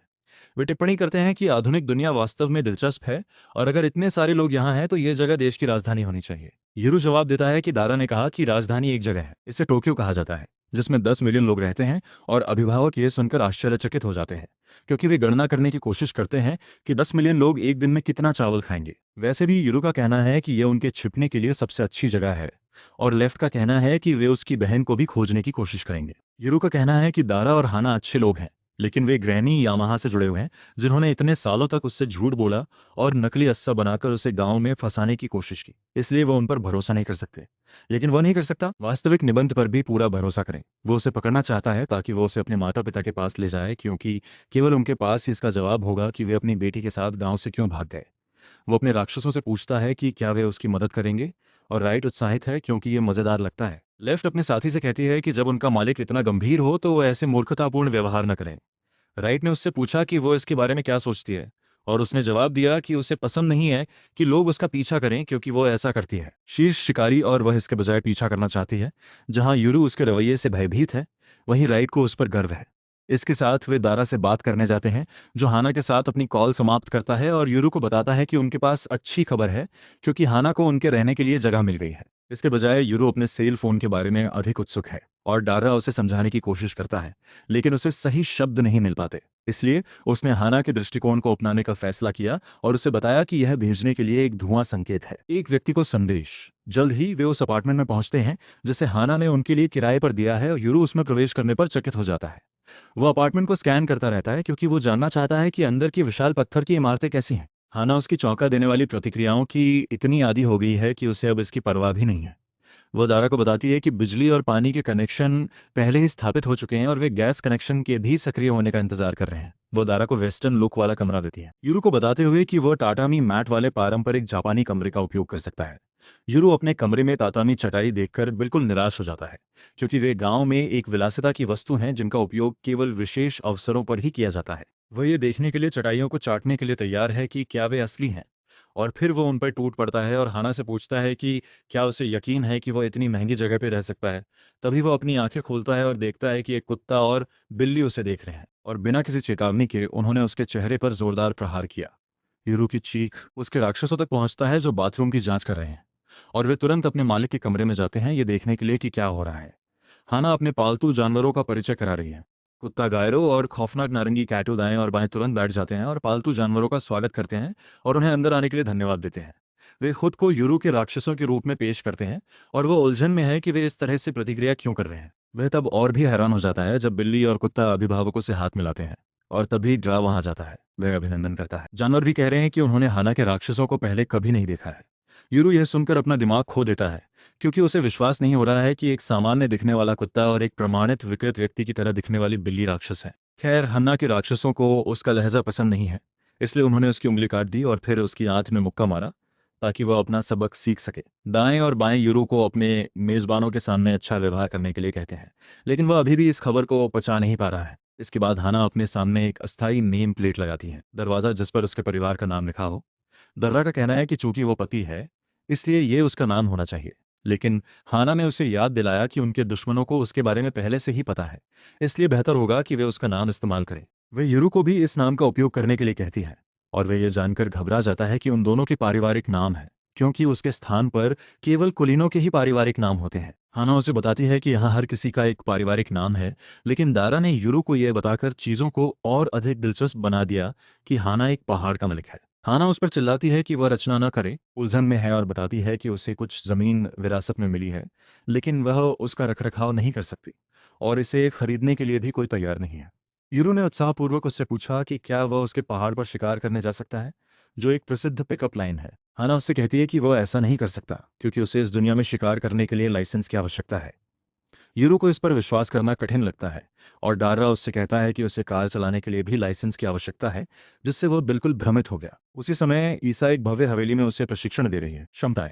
वह अपने सामने सेब पर अपनी थोड़ी सी शक्ति छोड़ने के लिए अपनी उंगली हिलाती है, और यद्यपि वह सटीक है, फिर भी उसमें इसे छीलने के अलावा कुछ भी करने की शक्ति नहीं है। वह अधिक शक्ति प्रवाहित करने के लिए अपनी पूरी हथेली का उपयोग करने का निर्णय लेती है, लेकिन इस बार वह बिल्कुल भी सटीक नहीं है और बगीचे को नुकसान पहुंचाती है। तभी पिंजरे परिवार का मुखिया और हवेली का मालिक वहां पहुंचता है, और आशा माफी मांगता है कि वह उसके बगीचे को नुकसान पहुंचाती रहती है। वो उससे कहता है कि ये ठीक है जब तक वह किसी को नहीं मारती, और उसे अभ्यास जारी रखने के लिए कहती है। फिर वह जीन को चीज़ों को साफ करने के लिए कहता है, और वह तुरंत अपने दानव को बुलाता है, एक छोटा पिराना जो कंकड़ के बीच तैरते हुए विशाल हो जाता है और फिर उन मूर्तियों को निगल जाता है जिन्हें आशा ने अभी अभी तोड़ा था। उसके बाद आग बॉस से पूछती है कि आज के लिए यहाँ क्या है, और वो जवाब देता है कि वह यहाँ गैबी को देखने आया है जो वीडियो गेम खेलने में व्यस्त है, और बूढ़े व्यक्ति से कहता है कि उसे यहाँ आने के लिए परेशान होने की जरूरत नहीं है। बूढ़ा व्यक्ति उसकी और उसके राक्षसों की जांच करता है, और आशा पूछती है कि क्या वह सेब चाहेगी जिसे वह नष्ट नहीं कर सकती। गैबी इस प्रस्ताव को स्वीकार करके खुश है, लेकिन आशा के पास चाकू नहीं है। सौभाग्य से जीन ने उसे ढक लिया है, और वह अपने पिरान्हा के पास मौजूद चाकू को उल्टी कर देता है। आशा चाकू स्वीकार कर लेती है, लेकिन गैबी घृणित मछली के पेट से निकलने वाली कोई भी चीज़ खाने से इनकार कर देती है। वैसे भी वो जल्द ही अपनी बात से पलट जाती है और सबके साथ सेब का आनंद लेती है। बॉस फिर गैबी से कहता है कि उसे यहीं रहना होगा और ठीक होना होगा, और आशा उसकी देखभाल करेगी। ईसा ये सुनकर आश्चर्यचकित हो जाता है, लेकिन बूढ़ा व्यक्ति उससे कहता है कि अगर लोगों को पता चलेगा कि वह और उसका भाई पहाड़ छोड़ चुके हैं, तो वे उनका अपहरण करने के लिए अपनी शक्ति में सब कुछ करेंगे। उसे अपने कुल के लोगों पर भी पूरा भरोसा नहीं है, और वह आशा से कहता है कि उसे यहाँ सुरक्षित रहने की जरूरत है। वह जीन को यूरू की तलाश करने का आदेश देता है, और असाई यह सुनकर उदास हो जाता है। जीन अचानक कहता है कि उसे यह भी नहीं पता कि यूरू कैसा दिखता है, और गैबी को तस्वीर न क्लिक करने का अफसोस है। आशा एक खींचता है सुपर आकर्षक स्केच, और गैबी उसे एक भूत की तरह चित्रित करती है, जबकि उसके राक्षस शास्त्रीय जापानी शैली में एक पेंटिंग बनाते हैं। जीन उनमें से किसी पर भी भरोसा नहीं कर सकता, इसलिए वो पहले डेरा पर गौर करने का फैसला करता है। बाद में आशा उसके पास आकर उसे चेतावनी देती है कि उसके भाई के राक्षसों की गंध बहुत तेज है और उसे उनसे सावधान रहना चाहिए। और उसी समय गैबी के राक्षस उसे बाएं और दाएं का एक स्केच सौंपते हैं और वो एक बार फिर उनकी प्रतिभा से आश्चर्यचकित हो जाता है। बाद में उस शाम दारा ने अपनी दाढ़ी मुंडवा ली क्योंकि वो ऐसा करना चाहता था, अब अपना हुलिया पूरी तरह बदल लें। लेकिन हाना इससे खुश नहीं है, क्योंकि उसे लगता था कि दाढ़ी ही उसके चेहरे पर एकमात्र ऐसी चीज थी जो उसे थोड़ा भी सुंदर बनाती थी। ये सुनकर डर्रा निराश हो गया है और वह नकली पति पत्नी के परिदृश्य में कुछ ज्यादा ही खेल रहा है। वह हाना से पूछता है कि उनका बेटा कहाँ है और वह लापरवाही से जवाब देती है कि योरू अपने अभिभावकों के साथ सैर पर गया था। इसके साथ ही डार्रा अपना सामान जांचना शुरू कर देता है और उससे पता चलता है कि उसका छुरा गायब है। वो हाना से पूछता है कि क्या उसने इसे देखा है और वह जवाब देती है कि उसने उसके बदबूदार सामान को छुआ तक नहीं। खैर, डेरेन जानता है कि इसका मतलब है कि योरू के पास छुरी है और वह आश्चर्यचकित है कि वह कितनी दूर तक गया, क्योंकि अगर पुलिस ने उसे पकड़ लिया तो चीजें गड़बड़ हो जाएंगी। हाना अब यूरू पर क्रोधित है और जब वह घर वापस आएगा तो वह उसे एक असली माँ की तरह अच्छी तरह से डांटने वाली है। इस बीच यूरू एक इमारत के शीर्ष पर है और वो कहता है कि आधुनिक दुनिया बहुत बड़ी है और वे यहाँ इतनी आसानी से सच ढूंढने की उम्मीद नहीं कर सकते। लेफ्ट का कहना है कि वो भी यूरू को ढूंढ रही होगी, तो अंततः वे एक दूसरे से मिलेंगे। अचानक यूरू को एक विचार आता है और वह अपने राक्षसों से पूछता है कि क्या वे अन्य राक्षसों को उसी तरह महसूस कर सकते हैं जैसे उन्होंने घुड़सवार महिला को सूंघा था। बाया पुष्टि करता है और फिर यूरू दाएं से पूछता है कि क्या वो अपने दोनों राक्षसों के साथ असद को उसके खून की गंध के माध्यम से ट्रैक कर सकता है और उसे बता सकता है कि वे ऐसा कर सकते हैं। यूरू एक योजना लेकर आता है। वो कहता है कि उन्हें बहुत सारे राक्षसों और हत्यारों के साथ एक स्थान खोजने की जरूरत है, क्योंकि डारा ने उसे बताया था कि कोरे परिवार में बहुत सारे राक्षस स्वामी हैं, बाएं और दाएं जैसे योजना, और वे तुरंत अपनी पूरी शक्ति लगा देते हैं। अपने सुनहरे जंगली संस्करणों में बदलकर वे यूरू को पकड़ लेते हैं और शहर की खोज करने के लिए आसमान में उड़ जाते हैं। और कुछ देर उड़ने के बाद उन्हें एक ऐसी जगह का पता चलता है जहां बहुत सारे राक्षस और असा की गंध होती है। वे स्थान के पास उतरते हैं और मोशन सिकनेस के कारण यूरू सबसे पहले उल्टी करते हैं। राइट उसे अपने सिर से उठाता है और कहता है कि वो पास में अस्सा और कुछ राक्षसों को सूंघ सकता है। लेफ्ट पूछता है कि क्या वे राक्षसों के सामने आने पर उन्हें कुचल सकते हैं, लेकिन यूरू कोशिश करना चाहता है राक्षसों के उचित होने की स्थिति में बातें करना। वो जवाब देती है कि सभी राक्षस इंसानों को नहीं समझ सकते हैं, इसलिए हो सकता है कि वो बहुत ज्यादा मांग रहा हो। और तभी राइट को आस्था की गंध करीब आती हुई महसूस होती है। वे एक भूमिगत पार्किंग स्थल की ओर जाते हैं जहां जीन अपने लोगों के साथ डेरा के बारे में जानकारी खोज रहा है। यूरू और उसके राक्षस एक खंभे के पीछे छिपते हैं और राइट पुष्टि कर सकता है कि इन लोगों से राक्षसों जैसी गंध आती है। और एक बचत, वह कहता है कि उनके राक्षस पास ही होंगे और यूरू से पूछता है कि क्या वह उन्हें देख सकता है, लेकिन वह इसके अलावा कुछ भी नहीं देख सकता है। 3 आदमी। अचानक आसा वहां आता है और जैसे ही यूरू उसे देखता है उसे अपने मृत ग्रामीणों की याद आती है और वह उसे मारने के लिए आगे बढ़ता है। राइट उसे चेतावनी देने की कोशिश करता है कि लड़की में आशा जैसी गंध नहीं है, लेकिन तब तक बहुत देर हो चुकी होती है। यूरू उस पर लगभग हमला करने ही वाला था कि तभी जीन का विशाल पिरान्हा उस पर हमला कर देता है और उसे अपने जबड़े में फंसा लेता है। यूरू को समझ नहीं आ रहा कि क्या हो रहा है।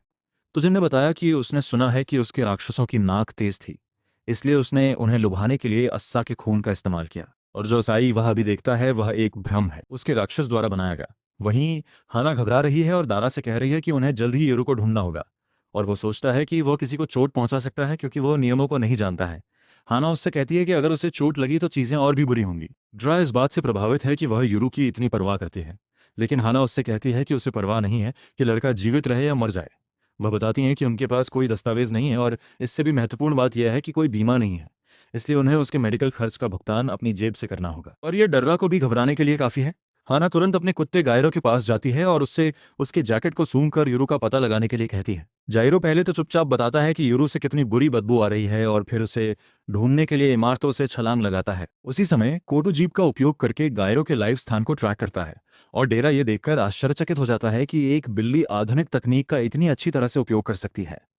हाना यह जानकर हैरान हो जाती है कि यूरो पहले ही टोक्यो पहुंच चुका है, लेकिन डेरिल को आश्चर्य होता है कि वह वहां क्या कर रहा है। इस बीच जीन धन्यवाद देता है यूरो को यहां तक आने और उसे ढूंढने में होने वाली परेशानी से बचाने के लिए धन्यवाद। जीन क्रोधित हो जाता है और पिरान्हा के दांतों को काटकर बाहर निकलने की कोशिश करता है, लेकिन वे उसके छुरी से काटे जाने में बहुत कठिन होते हैं। जीन के जासूस यूरो के राक्षसों को बाहर आने का आदेश देते हैं और वे दोनों आश्चर्यचकित होते हैं कि उन्हें क्या करना चाहिए। बाएं का कहना है कि उन लोगों के पास कोई हथियार नहीं है, लेकिन दाएं बता सकता है कि अन्य 2 लोगों के पास भी राक्षसों की एक जोड़ी है जो उनकी सेवा कर रहे हैं। वे असमंजस में है कि क्या करें, लेकिन फिर निर्णय लेते हैं बाहर निकलना और जो कुछ भी घटित हो उसका डटकर सामना करना। जीन के कमीने ये देखकर प्रसन्न होते हैं और उनसे कहते हैं कि यदि वे चाहते हैं कि उनके स्वामी जीवित रहें तो वे अभी रुकें, लेकिन दाएं और बाएं उनकी ओर चलते रहें। दाएं बाएं से पूछता है कि उन्हें पहले किसे पकड़ना चाहिए और वो सुझाव देती है कि जीन से निपटना उनका सबसे अच्छा विकल्प होगा। यूरो अपना आपा खोने के लिए माफी मांगता है, लेकिन लेफ्ट उसे वहीं रहने के लिए कहता है जहां वो है, क्योंकि इस तरह से जीन के राक्षस कुछ नहीं कर सकते। जीन और उसके लोग एक राक्षस को आदेश देते हुए देखकर चौंक जाते हैं। उसके मालिक लेकिन राइट हंसते हैं और कहते हैं कि उनके मालिक ने उन्हें खुली छूट दे दी है। जीन ने उनका डटकर सामना करने का फैसला किया और अपने दूसरे राक्षस को कुछ हथियार लाने का आदेश दिया। छोटा पिरान्हा ढेर सारी बंदूकें और तलवारें उगलता है और यूरो अपने राक्षसों को सावधान रहने के लिए कहता है, क्योंकि वह जानता है कि ये हथियार क्या कर सकते हैं। लोग अभिभावकों पर गोलीबारी शुरू कर देते हैं, लेकिन गोलियों का उन पर कोई असर नहीं होता क्योंकि उनके शरीर पत्थर के बने होते हैं। यहाँ तक कि बंदूक की गोलियों से भी कोई नुकसान नहीं होता और उन दोनों को आश्चर्य होता है कि क्या इसका कोई मतलब है। से सावधान रहें। अचानक एक आदमी दाहिनी ओर से ग्रेनेड फेंकता है, लेकिन वह चार की तरह खा जाता है। हालांकि उसे एकमात्र नुकसान तब होता है जब पिरान्हा उस पर एक पत्थर की मूर्ति उगल देता है। अचानक गंजा आदमी हमला करने के लिए एक क्रॉबार उठाता है, लेकिन बाईं ओर से उसे रोक देता है और खंभे पर पटक देता है। जीन तलवार से सीधे हमला करता है जो उसे मारते ही टूट जाती है और दोनों अभिभावक उसे रोकना बंद करने का फैसला करते हैं। हालांकि तभी गोरा लड़का अपने राक्षसों का उपयोग करता है और एक विशाल कछुए को दाएं से ऊपर बाईं ओर अपने पास बुलाता है। इस बीच एक छोटा सा खरगोश ने राइट को गिराने से पहले उसकी पोशाक को खींचा और फिर अपने अत्यधिक तेज और शक्तिशाली प्रहारों से उसे अभिभूत कर दिया। राइट लेफ्ट से उसका समर्थन करने के लिए कहता है, लेकिन वह अपनी जगह से हिल नहीं सकती क्योंकि कछुआ वास्तव में भारी है। यूरू को एहसास होता है कि उसके राक्षस इस समय वास्तविक संकट में है, लेकिन वह तुरंत पार्किंग स्थल के चारों ओर देखता है और तुरंत एक योजना लेकर आता है। वह कछुए की आंख पर छुरी फेंकता है, जिससे वह छटपटाता है और उछलकर दूर चला जाता है। इससे लेफ्ट मुक्त हो जाता है, जो तुरंत कूदता है और उसे तोड़ देता है। एक शक्तिशाली किक के साथ पिराना के दांत। यूरो अब स्वतंत्र है और उसने राइट को लाइटें बुझाने के लिए कहने से पहले गंजे आदमी पर पिराना का दांत फेंका।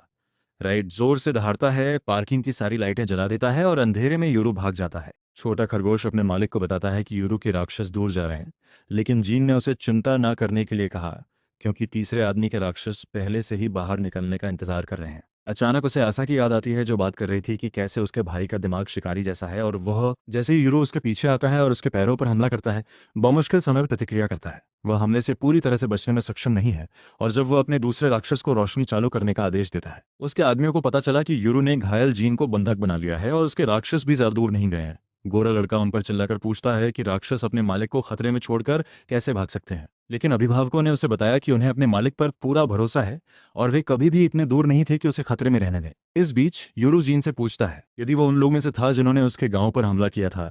जीन हमले की पूरी जिम्मेदारी लेते हुए पुष्टि करता है और यूरो से तुरंत मारना चाहता है। हालांकि वो अपने गुस्से पर काबू रखता है और कहता है कि वो अस्सा को यहाँ बुलाए क्योंकि वो उससे मिलना चाहता है। ब्लोंडी सुनकर हैरान हो गया कि यूरो की मांग अस्सा से बात करने की है, न कि उसके जुड़वा बच्चे की कस्टडी की, जैसा कि कोई उम्मीद करेगा। जीन उसे बताता है कि हिगाशी गांव दोनों जुड़वा बच्चों को नहीं चाहता है और यूरो जवाब देता है कि वह अपने गांव का नहीं बल्कि खुद का प्रतिनिधित्व कर रहा है। जीन उसे बताता है पिंजरे की हवेली में जाने के लिए, क्योंकि अस्सा वहां उसका इंतजार कर रहा है। यूरो जानता है कि यह भालू की मान में जाने जितना ही बेवकूफी होगा और जीन को उसे तुरंत यहां बुलाने का आदेश देता है। अचानक बाल्दी ने अस्थायी युद्ध विराम का आह्वान किया ताकि वो खून की कमी से मरने से पहले जीन के घावों को बंद कर सके। यूरो इससे सहमत है और कहता है कि शालों को काटने के बावजूद जीन को इतना खून बहने के लिए एक नाजुक आदमी होना चाहिए। जीन ये सुनकर चौंक जाता है और यूरो से पूछता है कि क्या उसने जानबूझकर शैलो को काटा था। यूरो ने पुष्टि करते हुए कहा कि वो महसूस कर सकता है जीन उसे मारने की कोशिश नहीं कर रहा था, इसलिए वह पीछे हट गया। लेकिन अगर यह मौत से लड़ाई होती तो उन्होंने दया नहीं दिखाई होती। हालांकि यूरो जानता है कि अगर जीन उसे मारना चाहता है तो वह पहले गुप्त हमले से आसानी से ऐसा कर सकता है। उसी समय राइट का ध्यान विशाल पिरान्हा पर जाता है और उसे पता चलता है कि यह जीन का दाना है, जबकि खरगोश और कछुआ ब्लॉन्डी के हैं। लेफ्ट बाल्दी से पूछता है कि उसके राक्षस कहाँ हैं और वो जवाब देता है कि वे हर समय उनके आसपास थे। बायां पूछता है कि क्या वह नहीं लाया। वे यहाँ इसलिए हैं क्योंकि वे लड़ने में अच्छे नहीं हैं, लेकिन वो दरवाजे से उन्हें घूरती हुई विशाल आंखों की ओर इशारा करता है और कहता है कि उसके शैतान इतने बड़े हैं कि इस छोटी सी जगह में समा नहीं सकते। कि उसने क्या कहा? असल जिंदगी में टाइटन पर हमला देखकर यूरो घबराने लगता है और जीन ने उससे कहा कि चाहे कुछ भी हो जाए वह यहाँ फोन नहीं करेगा। वह वादा करता है कि अगर यूरो पिंजरे की हवेली में आएगा तो उसे कोई नुकसान नहीं होगा, क्योंकि वे उसे चोट नहीं पहुंचाना चाहते हैं। यूरो खरगोश और कछुए को देखता है और फिर देखता है दरवाजे के बाहर विशाल दानव को एहसास होता है कि उसके अभिभावक उसकी रक्षा करते हुए उन सभी को संभाल नहीं पाएंगे। वह प्रस्ताव लेने का फैसला करता है और जीन से कहता है कि वह उसके साथ आएगा, लेकिन उसे अपने अभिभावकों के साथ सम्मान से पेश आना होगा। फिर वो जीन को उसे तुरंत असाई ले जाने का आदेश देता है, लेकिन उससे पहले जीन ने थोड़ी सफाई करने का फैसला किया। वह अपने विशाल किराना को कमरे में चारों ओर बिखरे हुए हथियारों और मलबे को खाने का आदेश देता है और यूरू को समझाता है कि उसके राक्षसों को मेहतर कहा जाता है। बड़ा पिराना खा जाता है हर चीज और छोटा व्यक्ति उन्हें किसी भी समय बाहर निकाल सकता है। वो बताते हैं कि वह अक्सर अपनी मछलियों को ऐसी चीजें खिलाते हैं जो आपातकालीन स्थितियों में पकड़ में आ सकती हैं। यूरू जीन द्वारा उपयोग किए जाने वाले बहुत से फैंसी शब्दों को नहीं समझता है, लेकिन वह समझता है कि उसके शैतान वास्तव में सुविधाजनक है। इस बीच लेफ्ट को उस कछुए में दिलचस्पी होती है जिसने उसे इतने समय तक दबाए रखा था। वो ब्लॉन्डी से पूछती है कि उसका कछुआ कितना भारी है, और वो जवाब देता है कि उसने इसे कभी आधिकारिक तौर पर नहीं मापा है, लेकिन ये उससे भी भारी हो सकता है जितना उसने निपटाया है। ये सुनकर वो अपने आप में निराश हो जाती है और जवाब देती है कि उसे और अधिक प्रशिक्षण की आवश्यकता है। ब्लॉन्डी इस समय पूरी तरह से मांसल माँ के लिए गा रहा है और उसी समय उसके खरगोश ने नोटिस किया कि वह उसकी ओर देख रहा है। खरगोश उसे चिढ़ाने के लिए आत्मसंतुष्ट चेहरा बनाता है और वो तुरंत पेशाब कर देता है। वह यूरू से पूछता है क्या वह शिकार करने में अच्छा है, और यूरू ने बेरुखी से जवाब दिया कि उन्हें खरगोशों के लिए जाल लगाने की जरूरत है क्योंकि वे अच्छा शोरबा बनाते हैं। यह सुनकर ब्लॉन्डी और उसका खरगोश घबरा गए, लेकिन तभी पार्किंग सुरक्षा आखिरकार सामने आने का फैसला करती है। ब्लॉन्डी और बाल्दी उससे बात करने जाते हैं और कहते हैं कि सभी लाइटें अचानक बंद हो गई। सुरक्षा गार्ड सभी लाइटें टूटी देखकर हैरान हो जाता है और पहले अंदर फंसे लोगों को बाहर निकालने का फैसला करता है। उसे इस बात का एहसास नहीं होता कि वहां इंसानों से ज्यादा राक्षस है। दूसरी ओर आशा जीन के एक संदेश से जागती है जिसमें उसे बताया जाता है कि वह यूरू को ला रहा है, और वह तुरंत घबरा जाती है। वो गैबी को जगाने के लिए उसे थप्पड़ मारती है और उसे खुशखबरी सुनाती है, इससे पहले कि वो तुरंत भ्रमित हो जाए और पूछे कि उसे क्या पहनना चाहिए उसके भाई को बधाई देने के लिए। उसी समय जीन यूरो को केज हवेली तक ले जाता है और अच्छी खबर देने के लिए पुराने बॉस को बुलाता है। बूढ़ा व्यक्ति ये सुनकर प्रसन्न होता है और जीन को धीरे धीरे गाड़ी चलाने के लिए कहता है, क्योंकि उसे अपने राक्षसों के साथ एक छोटे से गर्म पानी के झरने की यात्रा से घर लौटने के लिए कुछ समय चाहिए। रास्ते में जब यूरो भव्य पिंजरे मोरी हवेली में प्रवेश करते हैं तो वे दूर की इमारतों को घूरते रहते हैं, दाएं और बाएं पूरे समय अलर्ट पर रहते हैं। और राइट जीन से पूछता है कि यह जगह इतनी खाली क्यों है, क्योंकि उसने सुना था कि पिंजरे वाले परिवार में बहुत सारे राक्षस थे। मालिक जीन जवाब देता है कि आसपास कई राक्षस हैं, लेकिन वे एक विशेष वीआईपी क्षेत्र में हैं जो ठीक आगे है। वे एक पुराने लकड़ी के गेट से होकर गुजरते हैं जो एक बाधा के रूप में कार्य करता है। जैसे ही वे बैरियर में प्रवेश करते हैं, दाएं और बाएं क्षेत्र में इतने सारे राक्षसों को महसूस कर सकते हैं कि वे बुनियादी गणित भूल जाते हैं और ये पता नहीं लगा पाते कि वहां कितने जोड़े हैं। उसी समय गैबी के राक्षसों ने उसे बताया कि यूरू यहाँ है और वह उस संदेश को असाने को बताती है, जो उसे फिर से देखने के लिए बहुत उत्साहित है। वह गैबी को आने के लिए कहती है उसके साथ, लेकिन वो गुजरती है क्योंकि वो यूरू से मिलने की योजना नहीं बनाती है। अगर वो उसके शरीर में और तीर मारता है। आशा उसकी स्थिति को समझती है और चली जाती है जबकि गैबी सो जाती है। उसी समय हाना का कुत्ता राक्षस उस बाधा के सामने है जिसे वह पार नहीं कर सकता। उसकी बिल्ली गूगल मानचित्र पर उसकी स्थिति को सटीक रूप से प्रदर्शित करती है और डेरा और हाना दोनों ये देखकर भ्रमित हो जाते हैं कि यूरू एक बड़ी इमारत में रुक गया। हालांकि जब उन्हें पता चलता है कि इमारत केज परिवार की है तो वे बदलाव करना शुरू कर देते हैं। हाना सोचती है यूरू को पकड़ लिया गया, लेकिन दारा को नहीं लगता कि अभिभावक ऐसा होने देंगे। किसी भी तरह वह जाकर यूरू को घर वापस लाने का फैसला करता है। हाना पूछती है कि क्या उसे चलाना चाहिए, लेकिन वो जवाब देता है कि कज्जोरी परिवार को अभी भी नहीं पता है कि वे एक साथ काम कर रहे हैं, इसलिए उसे चुप रहना चाहिए। इस बीच यूरू कज्जोरी परिवार की मुख्य हवेली में पहुंचता है जहां असुमा नाम का एक खौफनाक गोरा लड़का आता है। जीन उससे पूछता है कि वह इतनी देर तक क्या कर रहा है और असुमा ने जवाब दिया कि वह दूसरे जुड़वा बच्चे का स्वागत करने आया है। जीन हैरान है यह सुनने के लिए क्योंकि उसने आसुमा को कभी भी वो जानकारी नहीं दी, और उसने उत्तर दिया कि उसके कान तेज हैं। उसने देखा कि जीन घायल हो गया है, लेकिन उसने उस पर ज्यादा ध्यान नहीं दिया और इसके बजाय यूरू का अभिवादन करने चला गया। तभी आशा दौड़ती हुई आती है और यूरू खुश नहीं होता है। हालांकि वो खुश है और पूछती है कि क्या वो उसे गले लगा सकती है, लेकिन उसने स्पष्ट रूप से न कर दिया। ये सुनकर आशा उदास हो जाती है और फिर यूरू उससे कहता है कि वो यहाँ उससे दोस्ती करने नहीं बल्कि कुछ सवाल पूछने आया है। आशा उसे यूरू के अलावा सब कुछ बताने के लिए उत्सुक है। उसे जीन की चोट का ख्याल रखने के लिए कहता है। इससे पहले असुमा इस मौके का फायदा उठाता है और कहता है कि जब आशा नर्स को जीन दिखा रहा है तो वह यूरू को हवेली के चारों ओर दिखा सकता है।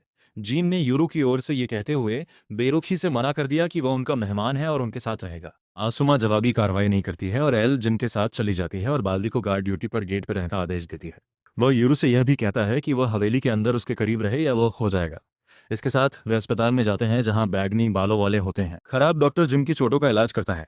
टाँके लगने के बाद वह असाओ के खून की शीशी डॉक्टर को लौटाता है और इससे यूरो को कुछ महत्वपूर्ण बात याद आती है। वह कहता है कि केवल राक्षस ही जीवित लोगों का खून खींचते हैं और आशा उसे बताती है कि यह उसका विचार था। दुष्ट डॉक्टर यूरो को बताता है कि आधुनिक चिकित्सा विज्ञान के साथ वे रोगी को चोट पहुंचाए बिना आवश्यक मात्रा में रक्त निकाल सकते हैं। यूरो इस बारे में कुछ भी नहीं मानता है और कहता है कि यह काला जादू या कुछ और ही होगा।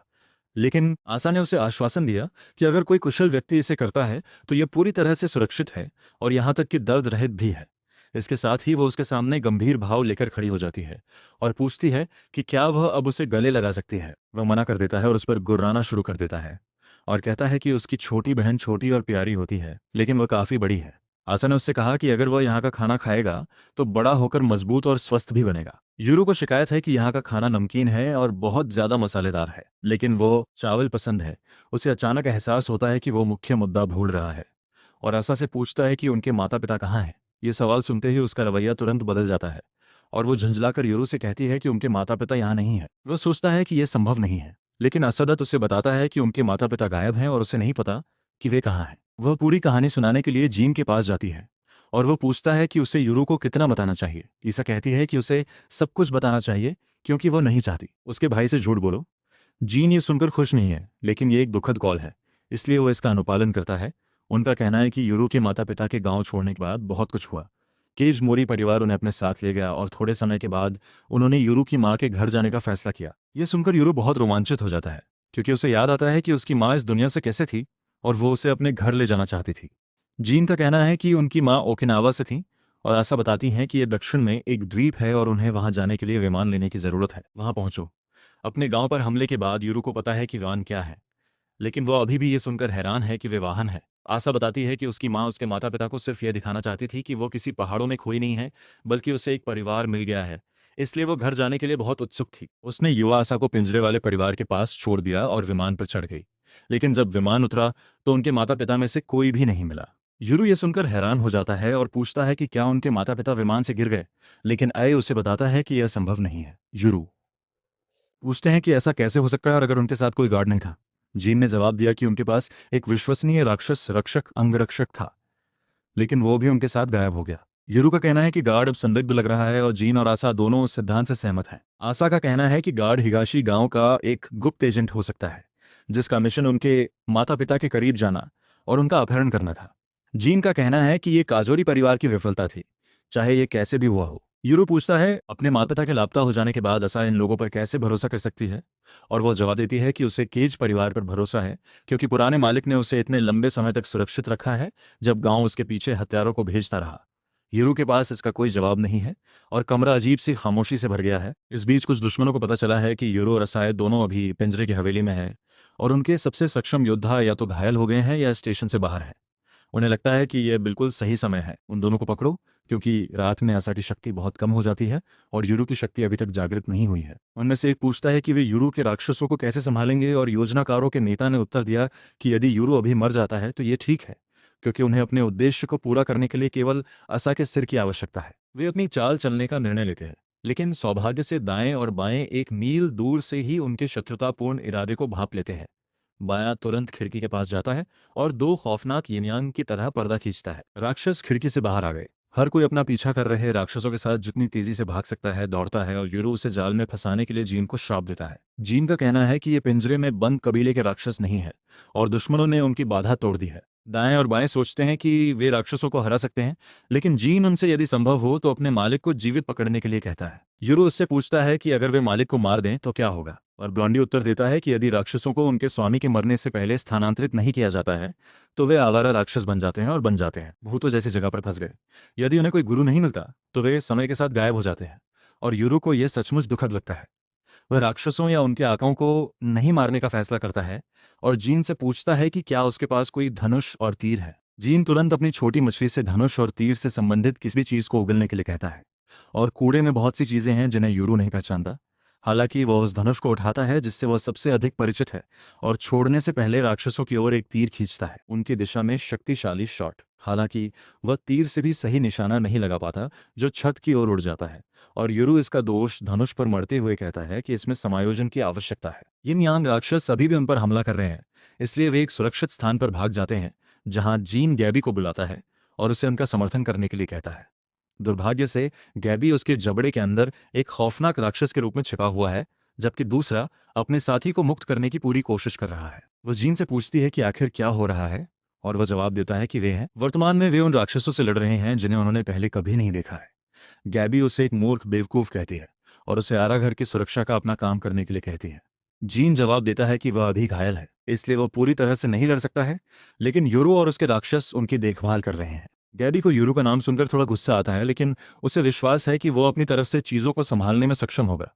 वो जीन से पूछती है कि क्या वो अपनी तरफ से जो चाहे कर सकती है, और वो उसे स्वतंत्र शासन देता है। जैसे वो सुनती है, इसके बाद गैबी अपने जबड़े वाले दानव को फंसे हुए हमलावर को काटने के लिए कहती है, और वह तुरंत उसकी बात मानकर दानव का सिर साफ साफ हटा देता है। बोजाइक घुड़सवार अब हिलने डुलने से बहुत डरता है, और गैबी धमकी भरे लहजे में कहती है कि वह इसे परलोक में अपने साथी के साथ शामिल होने देगी। घोड़ा दानव भागने की कोशिश करता है, लेकिन गैबी के जबड़े वाला दानव तुरंत उसे पकड़ लेता है और काट डालता है। इसके साथ गैबी अपने कमरे के बाहर चाकू मारती है और राक्षसों के एक झुंड को चारों ओर छिपा हुआ पाती है। हालांकि उसे खतरे से घूरते हुए वो जानती है कि वो खतरे में नहीं है, वो है खतरा, और अपने दानव से कहती है कि आज रात उसके लिए बहुत सारे मध्यरात्रि नाचते हैं। दूसरी ओर युरु और अन्य अभी भी यिन यांग राक्षसों से भाग रहे हैं। जब असा कहती है कि वो उन्हें रोक सकती है, तो युरु पूछती है कि क्या वो वास्तव में ऐसा कर सकती है, और असी पूछती है कि क्या वो उन राक्षसों को बंद करने के बाद उसे गले लगा सकती है। यूरो ने मना कर दिया, इसलिए वो थोड़ा नाराज हो गई और जीन से माफी मांगी अगर उसके हमलों से हवेली को नुकसान हुआ। वे एक कमरे में जाते हैं जहां असाई यूरो से सफेद राक्षस को थोड़ा विचलित करने के लिए कहती है, ताकि वो अपनी शक्तियों का उपयोग कर सके। वह एक लोड करता है। तीर को जैसा कहा गया है वैसा ही करना है, लेकिन जैसे ही दो राक्षस कमरे में प्रवेश करते हैं, इससे पहले कि कोई उनका मुकाबला कर सके, वे अपनी असली शक्ति को उजागर करने के लिए एक साथ मिल जाते हैं। यूरो और असाई खुद को वैकल्पिक आयामों में फंसा हुआ पाते हैं, जबकि जीन और अन्य ये देखकर घबरा जाते हैं कि जुड़वां बच्चे गायब है।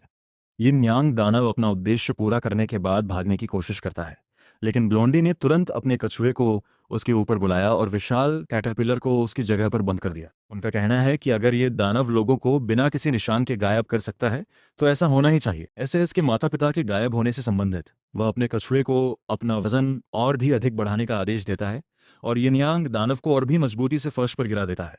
जीन उसे बताता है कि वो राक्षस या उसके मालिक को नहीं मार सकता, क्योंकि उन्हें उनसे जानकारी प्राप्त करने की आवश्यकता है, और ब्लोंडी सहमत है। तभी उसका खरगोश उसे बताता है कि बाहर कई दुश्मन राक्षस हैं, और ब्लोंडी तुरंत जीन को उनसे निपटने के लिए कहता है, जबकि वो अपने लक्ष्य पर ध्यान केंद्रित करता है।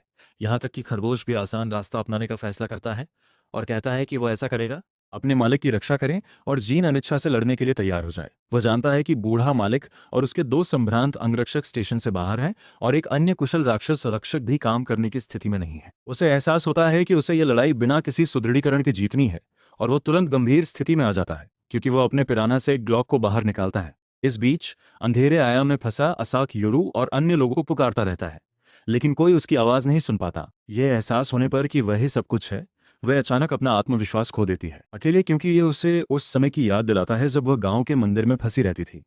वो कांपने लगती है और उसे पसीना आने लगता है, जब अचानक उसे राइट की आवाज़ सुनाई देती है, जो उसे बता रही है कि वह अकेली नहीं है। इससे आशा किसी भी अन्य चीज़ से अधिक घबरा जाती है, और वह यह देखने के लिए इधर उधर देखने लगती है कि वो कहाँ से बोल रहा है।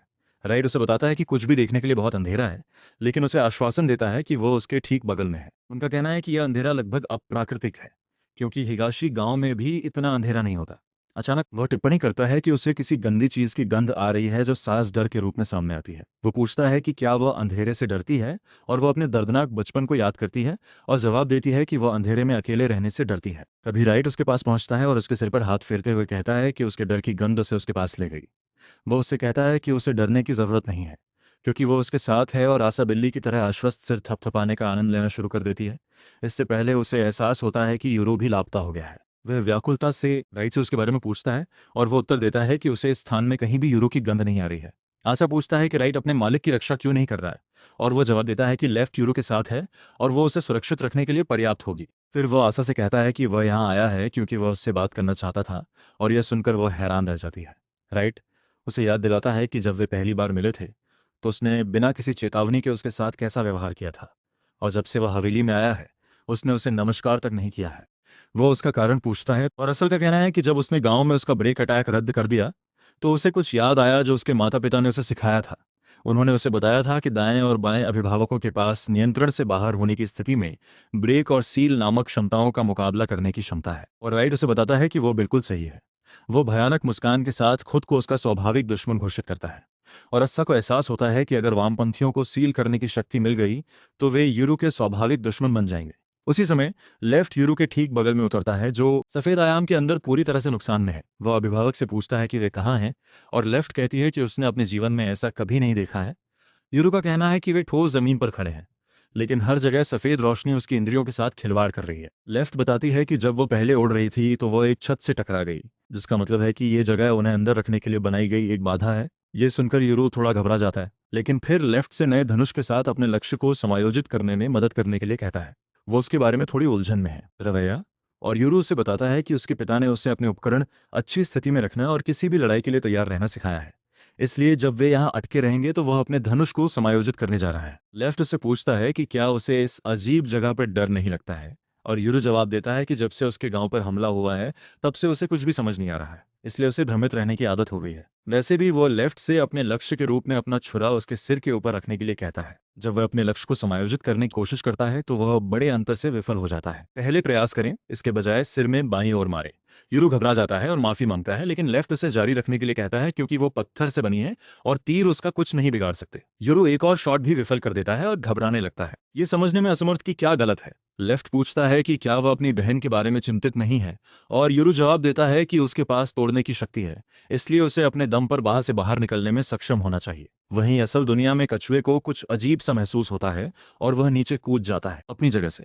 ब्लॉन्डी पूछता है कि क्या हो रहा है, और कछुआ सिर्फ यिनयांग दानव की ओर इशारा करता है, जो अचानक सा के रूप में खुल जाता है और अपनी शक्तियों की बदौलत उसमें से बाहर निकल जाता है। हर कोई उसे देखने के लिए उत्साहित है, लेकिन असा को उनके साथ जुड़ने से पहले और भी महत्वपूर्ण काम करने। वह अपनी शक्तियों का उपयोग करके यिनयांग राक्षस का उसके मालिक के साथ अनुबंध तोड़ देती है और फिर डॉक्टर से अपना खून मांगती है। वह यिनयांग राक्षस के साथ एक अनुबंध बनाने के लिए उस पर खून की शीशी छिड़कती है और वह तुरंत उसे अपने रूप में स्वीकार कर लेती है। नया सोनी दानावासा के साथ लिपटना शुरू कर देता है, जो ये देखकर आश्चर्यचकित हो जाता है कि वह कितना मिलनसार है। वह पूछती है कि क्या इसने उसके भाई को निगल लिया है, और जैसे ही दानव पुष्टि करता है, आशा पागलपन से उसे उसे उगलने के लिए कहती है। अगले ही पल दानव यूरो को उगल देता है और चला जाता है, जो एक सेकंड भी बर्बाद नहीं करते हैं और अपने हथियार उसके खिलाफ कर देते हैं। आशा उन्हें रुकने के लिए कहती है क्योंकि राक्षस उनकी तरफ है, और यूरो गोली चलाने से पहले उसे समझाने के लिए कहता है। आशा उसे बताती है कि राक्षस अब उसके लिए काम करता है और ब्लोंडी उसे जोड़ता है। ये उन्हें उनके लापता माता पिता के बारे में बताने में सक्षम हो सकता है। ये सुनकर यूरो रुक जाता है और असहाय राक्षस से उसके पूर्व मालिक के बारे में पूछकर काम पर लग जाता है। यिनयांग दानव को अपने पूर्व मालिक को, जो कमरे के बाहर छिपा हुआ है, उखाड़ने में कोई शर्म नहीं है। हालांकि आशा उसे अंधेरे में नहीं देख सकता और वो सोचता है कि वो बच सकता है, लेकिन तभी अचानक यूरो का एक तीर उसके कंधे को छेद देता है। वो राइट को उस आदमी को पकड़ने का आदेश देता है, जबकि आशा इस बात से बिल्कुल प्रभावित हो जाती है कि उसका भाई कितना अद्भुत शिकारी है। उसी समय जीन लंगड़ा कर चल रहा है। हवेली गैर लड़ाकों को छुपे रहने के लिए कह रही है क्योंकि दुश्मन राक्षस पीछे से उसके पास रेंग रहे हैं। वह उन पर ध्यान देने की जहमत भी नहीं उठाता क्योंकि उसका विशाल पिरान्हा उन्हें निगल जाता है और छोटा सा छाया में छिपे राक्षसों पर हथगोले फेंकता है। वो अपने हाथ कंधे करने में भी नहीं हिचकिचाते, और एक बार जब उसके पिरान्हा ने उस पर घात लगाने की कोशिश कर रहे राक्षसों को निगल लिया तो उसने उनके मालिक को एकदम गोली मार दी। तभी गैबी वहां आती है और रिपोर्ट करती है कि उसने 5 कमजोर लोगों से निपटा है रास्ता, लेकिन वह उनमें से किसी को भी नहीं पहचान पाई। जीन उसे बताता है कि वह किसी को नहीं पहचानता। तभी अचानक उसे अपने पीछे किसी का पता चलता है। वो गोली चलाने के लिए मुड़ता है, लेकिन उसे आश्चर्य होता है, वो आदमी पहले ही हार चुका होता है और उसकी बांह से तीर निकल जाता है। जीन को पता चलता है कि यूरू ने इस आदमी को मार गिराया है, लेकिन वह उलझन में है कि वह कहां से शूटिंग कर रहा है। यूरू इस समय हवेली की छत पर धनुष के साथ बैटमैन होने का नाटक कर रहा है।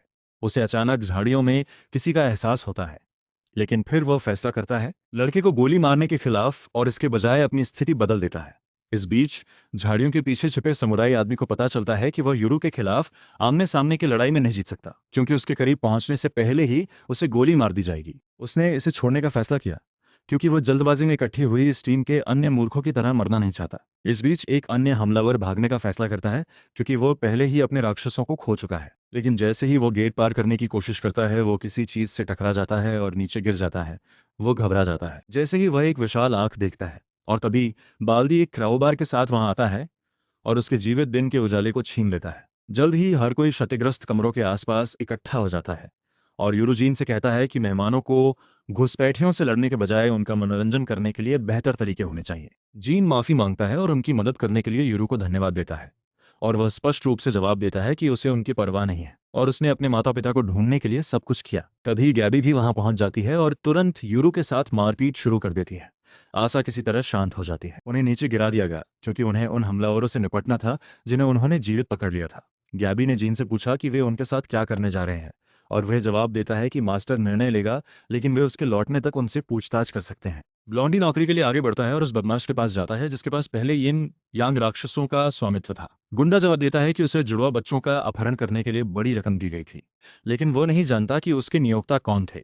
ब्लॉन्डी को सवाल पूछने और सम्मन करने की जहमत भी नहीं आती। पंख की गोद में उसका कछुआ उसके पैरों को तुरंत कुचल देता है। वह अब बात करने के लिए सहमत हो गया और ब्लॉन्डी ने उससे पूछा कि उसे किसने काम पर रखा है। पंक अपनी माँ की कसम खाता है कि वो कुछ नहीं जानता और वह अपने जीवन में पहली बार टीम के सभी लोगों से मिला। वो सोचता है कि कैमो जैकेट में एक दाढ़ी वाला आदमी नेता था, और बाल्दी ये सुनकर हाँफने लगा क्योंकि उसने उस आदमी के दिमाग को काफी हद तक ध्वस्त कर दिया था। जीन यह सुनकर निराश हो जाता है और फिर पंक से पूछता है कि क्या वह गायब हुए जुड़वा बच्चों के माता पिता के बारे में कुछ जानता है। एक उड़ान से वह फिर से कसम खाता है कि वह कुछ भी नहीं जानता है, और यूरू यह सुनकर निराश हो जाता है और किसी को कुछ पता भी नहीं है। और आशा उससे माफ़ी मांगती है क्योंकि वह जानती है कि वो यहाँ सिर्फ उनके माता पिता का पता लगाने के लिए आया था, लेकिन उनके पास कोई सुराग नहीं है। तभी जीन पूछती है कि क्या किसी और के पास इस लड़के के लिए प्रश्न है, और आशा अपना हाथ उठाती है। वह बदमाश से उसके राक्षसों के नाम पूछती है और वह जवाब देता है कि वह उन्हें ही या तुम जैसी चीज़ों से बुलाता है क्योंकि वे पशुधन है और वह उसे बर्बाद नहीं कर रहा है। ऊर्जा उनका नामकरण कर रही है। वह कहता है कि अगर उन्हें नाम मिलेगा तो वे बहक जाएंगे, और उसके जवाब से गैबी नाराज हो गई। वह बदमाश के सिर को अपने जबड़े वाले दानव के मुंह के अंदर डालती है और उसे इतना दबाती है कि उसके सिर से खून निकल जाए। आदमी को डर है कि टाइटन के अनुभव पर उस पर असली हमला होने वाला है, लेकिन फिर गैबी ने उसकी जान बख्शने का फैसला किया और अपने कमरे में लौट आई। उसके बाद आशा खुद राक्षसों का नाम बताने का फैसला करती है और वे उसके साथ लिपटना शुरू कर देते हैं क्योंकि वे ये सुनकर वास्तव में खुश होते हैं। वह उनसे कहती है कि वे अपनी उम्मीदें बहुत अधिक न बढ़ाएं क्योंकि वह केवल उनकी अस्थायी स्वामी है, और फिर उन्हें छोटे बनने के लिए कहती हैं क्योंकि उनका बड़ा आकार थोड़ा असुविधाजनक होता है। इससे वे प्यारे अर्धविराम राक्षसों में बदल जाते हैं और यूरू बातचीत शुरू करने का फैसला करता है। वह आशा से पूछता है कि क्या वह हत्यारों द्वारा उस पर इस तरह हमला करने की आदी है, और वो पुष्टि करते हुए कहती है कि गांव ने उसे मारने के लिए कई लोगों को भेजा है। अचानक यूरू अपनी आंख पर लगे पैच की ओर इशारा करती है और पूछती है कि क्या उसने इसे भी किसी हमले में खो दिया है। आशा की ये बात सुनकर सभी चुप हो जाते हैं। पुष्टि करती है, लेकिन फिर वो अपने भाई से कुछ भी नहीं छिपाने का फैसला करती है। वो उसे बताती है कि वो एक बार गांव के एक हत्यारे के हाथों मर गई थी, और यूरू को नहीं पता कि इस जानकारी को कैसे संसाधित किया जाए क्योंकि असाई उसके सामने स्पष्ट रूप से जीवित है। यह सदमा यूरू को उस समय की याद दिलाता है जब उसके माता पिता के गांव से भाग जाने से कुछ दिन पहले वह खुद लगभग मर गया था। वो और उसके पिता शिकार के लिए निकले थे, तभी एक डाकू ने उन पर घात लगाकर हमला कर दिया। गुंडे ने उसके चेहरे से महज कुछ इंच की दूरी पर चाकू मारकर उसे जमीन पर गिरा दिया, ये महसूस करते हुए कि उसे मारना होगा या मारा जाना होगा। यूरो ने डाकू के पेट में चाकू घोंप दिया और उसी समय एक तीर डाकू की गर्दन में घुस गया, जिससे वह तुरंत मर गया। तीर यूरो के पिता ने चलाया था, जो तुरंत ये जांचने के लिए दौड़े कि उनका बेटा ठीक है या नहीं। अपने कपड़ों पर डाकू का खून देखकर उसे एहसास हुआ कि इस घटना ने यूरो को बहुत आघात पहुंचाया है। उसने यूरो को गले लगाया और माफी मांगी, लेकिन उससे कहा कि वह हत्या के इरादे को न भूले क्योंकि भविष्य में शायद उसे कई बार इसका अनुभव होगा, और उसने उसे उन लोगों के खिलाफ लड़ने में कभी संकोच नहीं करना चाहिए जो उसे नुकसान पहुंचाना चाहते हैं। व्याख्यान के बाद यूरो ने अपने पिता को शव को ठिकाने लगाते हुए देखा, लेकिन उसने कितनी भी कोशिश की वह शांत नहीं हो सका। उनके पिता ने उन्हें आश्वस्त किया कि यह चिंता सामान्य है और ऐसे क्षणों में उन्हें गहरी सांस लेनी चाहिए और डर को गायब कर देना चाहिए। उन्होंने इस बात पर जोर दिया कि उनके जैसे शिकारियों के लिए इस तरह के कौशल में महारत हासिल करना महत्वपूर्ण है, क्योंकि जब वे जानवरों का सामना कर रहे होते हैं तो जीवित रहने के लिए उन्हें स्पष्ट रूप से और निडर होकर सोचना चाहिए। बाद में उस रात जब वे रात के खाने के लिए अपने अलाव के पास बैठे थे, तो यूरो के पिता ने उसे निर्देश दिया कि वह गांव में किसी को भी यह न बताए कि उस पर एक डाकू ने हमला किया था। यूरो इससे भ्रमित हो गया क्योंकि उसने सोचा कि अगर डाकुओं के सहयोगियों ने बदला लेने के लिए गांव पर हमला करने का फैसला किया तो उन्हें सभी को चेतावनी देनी चाहिए। लेकिन उसके पिता को यकीन था कि डाकू हमला नहीं करेंगे, और उन्होंने यूरो को शांत रहने और ऐसा दिखावा करने के लिए मना लिया जैसे कुछ हुआ ही नहीं। अगले दिन जैसे ही दोनों गांव लौटे, नासमझ पड़ोसियों ने पूछा कि क्या वे ठीक हैं, क्योंकि उनके लिए जंगल में रात भर रुकना असामान्य था। यूरो के पिता ने आत्मविश्वास से उत्तर दिया कि शिकार करते समय उन्हें समय का पता नहीं चला, और जब उनसे पूछा गया कि उनका सारा खेल कहाँ था, तो उन्होंने उनसे कहा कि वे अपने काम से काम रखें। लेकिन ये पूछताछ का अंत नहीं था। घर लौटने कुछ क्षण बाद दादी अमाहा ने उनका स्वागत किया, जिन्होंने कहा कि जब वे कल रात वापस नहीं लौटे तो हर कोई बहुत चिंतित था। पिता ने सामान्य व्यवहार करने की कोशिश की, लेकिन वह सीधे यूरो की ओर चली गई और उसके बारे में पूछा। उसके कपड़ों पर खून। जब यूरो के पास कोई जवाब नहीं था, तो उसके पिता ने लापरवाही से जवाब दिया कि खून उस चूहे का है जिसे उन्होंने रात के खाने में खाया था, और तुरंत विषय बदल दिया और पूछा कि आशा कहाँ है। इसके बाद यूरो और उसके पिता तहखाने में चले गए, जहां आशा और यूरो की मां उत्सुकता से उनका इंतजार कर रही थी। पिता और पुत्र दोनों को एक साथ देखकर वे तुरंत राहत से भर गए। हालांकि उसे झूठ बोलने में बुरा लग रहा था, यूरो ने आशा को आश्वस्त किया कि कुछ भी बुरा नहीं हुआ था और वह सिर्फ थका हुआ था, क्योंकि वह झूठ बोलने के लिए बहुत उत्सुक था। जंगल में डेरा डालते समय सोए कमरे में तनाव की भावना अंततः गायब हो गई। लेकिन यह ज्यादा समय तक नहीं था, क्योंकि जब जुड़वां बच्चे खुशी से चिल्ला रहे थे, यूरो के पिता ने मां के कान में कुछ फुसफुसाया, जिससे वह काफी परेशान हो गई। उस घटना के कुछ ही दिनों बाद उसके माता पिता यूरो को छोड़कर गांव से भाग गए। लेकिन सबसे बुरा विश्वासघात यह था कि पिंजरे के अंदर की लड़की, जिसे वह 10 साल तक अपनी बहन मानता था, वह एक धोखेबाज थी और गांव के सभी लोग झूठे थे। जैसे ही यूरो ने इन यादों को एक नई रोशनी में संसाधित किया, उसने मरने के बारे में आशा की विचित्र कहानी सुनने का फैसला किया। उसका दावा है कि एक बार जब वह और उसके माता पिता भाग रहे थे, तो अनगिनत दुश्मनों ने उनका पीछा किया। वे उन सभी से बचने में कामयाब रहे और बमुश्किल बच पाए, जब तक कि कोरेई कबीले ने उन्हें अंदर नहीं ले लिया। उसके बाद चीजें तब तक शांत हो गईं जब तक कि उसके माता पिता लापता नहीं हो गए। पिछले साल जब वह 15 साल की हुई, तो गांव के एक हत्यारे ने उसे पकड़ लिया और उसकी हत्या कर दी। लेकिन महसूस करने के बजाय शून्यता में उसने खुद को एक वैकल्पिक आयाम में पाया, जिसमें तोड़ने की शक्ति वाला एक नकाबपोश दानव रहता था। खुद को अंधेरे और खोपड़ियों से घिरा हुआ पाकर आशा को आश्चर्य हुआ कि क्या वह नरक में है। ये सुनकर राक्षस हंसा और पूछा कि उसने कैसा जीवन जिया है, जिससे स्वतः ही यह मान लिया गया कि वह नरक में पहुंची। फिर इसने समझाया कि वे जीवन और मृत्यु की सीमा पर स्थित भूमि में थे, जिसे छाया क्षेत्र कहा जाता है। आशा को एहसास हुआ कि उसके पिता ने भविष्यवाणी के बारे में जो कुछ कहा था वह सच था, और यह कि उनके गांव में उस दिन पैदा हुए जुड़वा बच्चे, जब दिन और रात बराबर होते हैं, छाया क्षेत्र की यात्रा करने और राक्षसों को आदेश देने के लिए नियत होते हैं। राक्षस ने इस भविष्यवाणी की पुष्टि की और बताया कि ग्रामीणों ने संभवतः उसकी शक्ति को अनलॉक करने की आशा में उसे मार डाला। इसके बाद उसे दो विकल्प दिए गए, या तो वह मौत को चुने या दानव और उसकी तोड़ने की शक्ति को स्वीकार करे। यदि सही ढंग से उपयोग किया जाए तो दानव ने दावा किया कि आशा अपनी शक्ति से दुनिया के भाग्य का फैसला करने में सक्षम होगी, लेकिन यह भी चेतावनी दी कि ज्यादातर लोग उसे केवल एक उपकरण के रूप में देखेंगे। उपयोग करें। उस समय आशा ने मृत्यु को चुनने के बारे में सोचा, क्योंकि वह पहले ही अपने माता पिता को खो चुकी थी। लेकिन तभी उसे अचानक यूरो की याद आई। घबराकर उसने राक्षस से पूछा कि क्या वो पहले ही मर चुका है और छाया क्षेत्र में प्रवेश कर गया है। लेकिन राक्षस ने उत्तर दिया कि उसे पता नहीं चलेगा, क्योंकि उसे उस राक्षस के पास भेजा जाएगा जिसके पास मुहर लगाने की शक्ति है। आशा को एहसास हुआ कि वो यह जाने बिना नहीं मर सकती कि उसके भाई के साथ क्या हुआ, खासकर इसलिए क्योंकि उसने और उसके माता पिता ने उसे लोगों से भरे गांव में छोड़ दिया था। शायद उसे मारना चाहते हो। उसे बचाने से पहले मरना नहीं चाहती थी।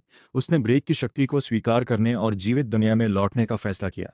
पुनर्जीवित होने पर उसने खुद को उस कुर्सी से बंधा हुआ पाया जिससे उसके हत्यारों ने उसे बांधा था। चूंकि उसके शरीर से अभी भी खून बह रहा था, वह चुपचाप सुन रही थी, क्योंकि उसके हत्यारे इस बारे में बहस कर रहे थे कि उन्होंने कैसे गड़बड़ कर दी, क्योंकि वह अभी तक पुनर्जीवित नहीं हुई थी। महिला हत्यारे ने उस आदमी को आश्वस्त किया कि भले ही वे इस बार असफल हो जाएं, वे दूसरे जुड़वा के साथ फिर से प्रयास कर सकते हैं, सील की शक्ति प्राप्त करें। उन्होंने आगे कहा कि चूंकि यूरू का गांव ने ब्रेन वॉश कर दिया था, इसलिए उसे पकड़ना और हेरफेर करना आसान होगा। आशा ने फैसला किया कि उसने काफी कुछ सुन लिया है, और उसने अपने हाथों को ज्वार की रस्सी से मुक्त करने के लिए अपनी नई शक्तियों का इस्तेमाल किया। जैसे ही वह उन पर हमला करने के लिए आगे बढ़ी, उसकी एक आंख चमकने लगी और एक ही झटके में एक तरफा लड़ाई खत्म हो गई। कुछ ही क्षण बाद गैबी ने असैस को दो हत्यारों के शवों के बगल में बैठा पाया।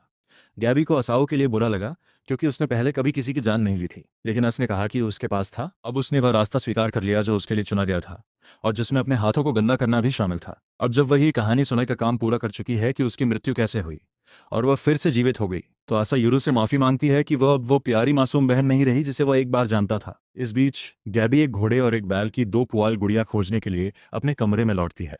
वह अनुमान लगाती है कि वे उन राक्षसों के अवशेष हैं जिन्हें उसने हमले के दौरान हराया था, और गुड़िया को पिछवाड़े में दफनाकर उनका सम्मान करने का फैसला किया। अगले दिन जैसे ही कजामुरी कबीला सफाई करता है, पिछली रात के हमले से हुई गड़बड़ी के बाद डारा हवेली की गेट पर आता है और कहता है कि वह यूरू को लेने आया है। जीन को तुरंत उसके आगमन की खबर मिलती है और वह यूरू को सूचित करता है, जो सोचता है कि स्थिति को कैसे संभालना है। उसे एहसास होता है कि वह वास्तव में नहीं जानता है कि उसे डारा या कैगी कबीले पर भरोसा करना चाहिए या नहीं। और एक ही समय में दोनों पक्षों को सुनने का फैसला करता है। इसलिए वो जीन से दारा को अंदर आने देने के लिए कहता है। जैसे ही वे दारा से मिलने के लिए प्रवेश द्वार की ओर बढ़ते हैं, उन्हें रेंगने वाले असुमा ने रोक लिया, जो बताता है कि कितनी गड़बड़ है। हवेली अंदर है। जब जीन बताता है कि हवेली पर पिछली रात राक्षसों ने धावा बोल दिया था, तो असुमा आश्चर्यचकित हो जाता है। सुनने की गहरी समझ के कारण जीन को उसकी अज्ञानता पर विश्वास करना मुश्किल लगता है और वो उस पर जानबूझकर लड़ाई से बाहर रहने का आरोप लगाता है। लेकिन असुमा बेशर्मी से दावा करता है कि वो पूरी घटना के दौरान सोई रही। उसी समय हैगर नाम की एक विशाल वेल अंदर आती है और पूछती है कि क्या हवेली में भूकंप आया है। एक बार जब असुमा ने स्थिति बता दी, तो हैगर ने बेचैन होकर चारों ओर देखा कि क्या आशा ठीक है, जो कि ठीक है। जब उसने पहली बार हीरो को नोटिस किया, वो तुरंत उसे आशा के जुड़वां बच्चे के रूप में पहचान लेता है और यह जानकर खुश होता है कि आखिरकार उसने उसे ढूंढ लिया। लेकिन उसकी खुशी अचानक डर में बदल जाती है जब वो देखता है कि दो विशाल राक्षस दाएं और बाएं उसकी ओर देख रहे हैं। ऐसा हर दिन नहीं होता कि उसे अपने से बड़े लोग मिले। जैसे ही समूह प्रवेश द्वार की ओर चलना जारी रखता है, हैगर भगदड़ के दौरान मदद के लिए वहां मौजूद न रहने के लिए माफी मांगता है। वो बताते हैं कि ये कितना चौंकाने वाला है कि हवेली के चारों ओर की बाधा को तोड़ दिया गया और वे हाई अलर्ट पर रहना चाहिए क्योंकि अब कोई भी जगह सुरक्षित नहीं है। जैसे ही वे सामने वाले आंगन में पहुंचे, हजारों ने देखा कि उसके पिता और कोरेई कबीले के नेता गोंजो की कार आ रही है। गोंजो के बाद डारा कार से बाहर निकलता है और जीन को पूरी तरह से चौंका देता है। गोंजो बताते हैं कि वह प्रवेश द्वार पर दर्रा में भाग गए और यह जानने के बाद कि वो युरु के संरक्षक थे, एक सवारी की पेशकश की। फिर वह युरु को पकड़कर उसका हाथ मिलाता है और कहता है कि वह उससे मिलकर खुश है।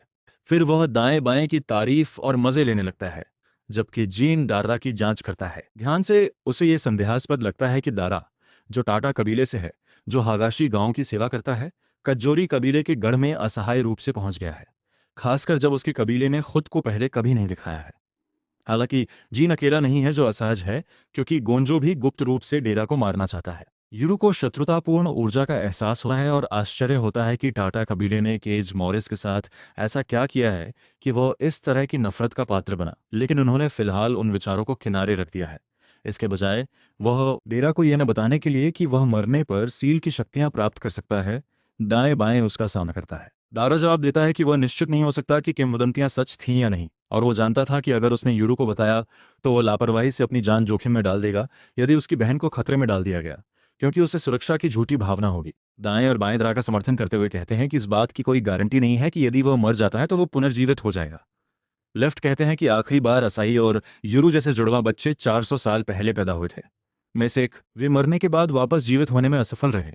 यह सुनकर युरु और असा स्तब्ध होकर चुप हो जाते हैं, लेकिन गोंजो ने तुरंत ये कहकर मूड बदल दिया कि ऐसी बातचीत खाली पेट नहीं की जानी चाहिए, और पूछता है कि क्या हर कोई भूखा है, क्योंकि हर कोई पिछली रात की लड़ाई से थका हुआ है। भोजन के बारे में सोचते ही उनकी लार टपकने लगती है, इसलिए गोंजो अपने बटलरों को नाश्ते की व्यवस्था करने का आदेश देता है।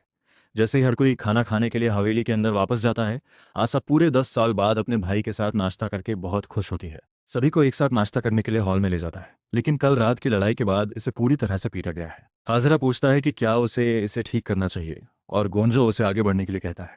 हागर कमरे में कदम रखता है और अपने पहले राक्षस उसके कंधे पर एक सफेद लौ को बुलाता है। दाएं और बाएं ज्वाला दानव को देखकर आश्चर्यचकित हैं, लेकिन जो चीज उन्हें और भी अधिक चौंकाती है वो है उनकी क्षमता।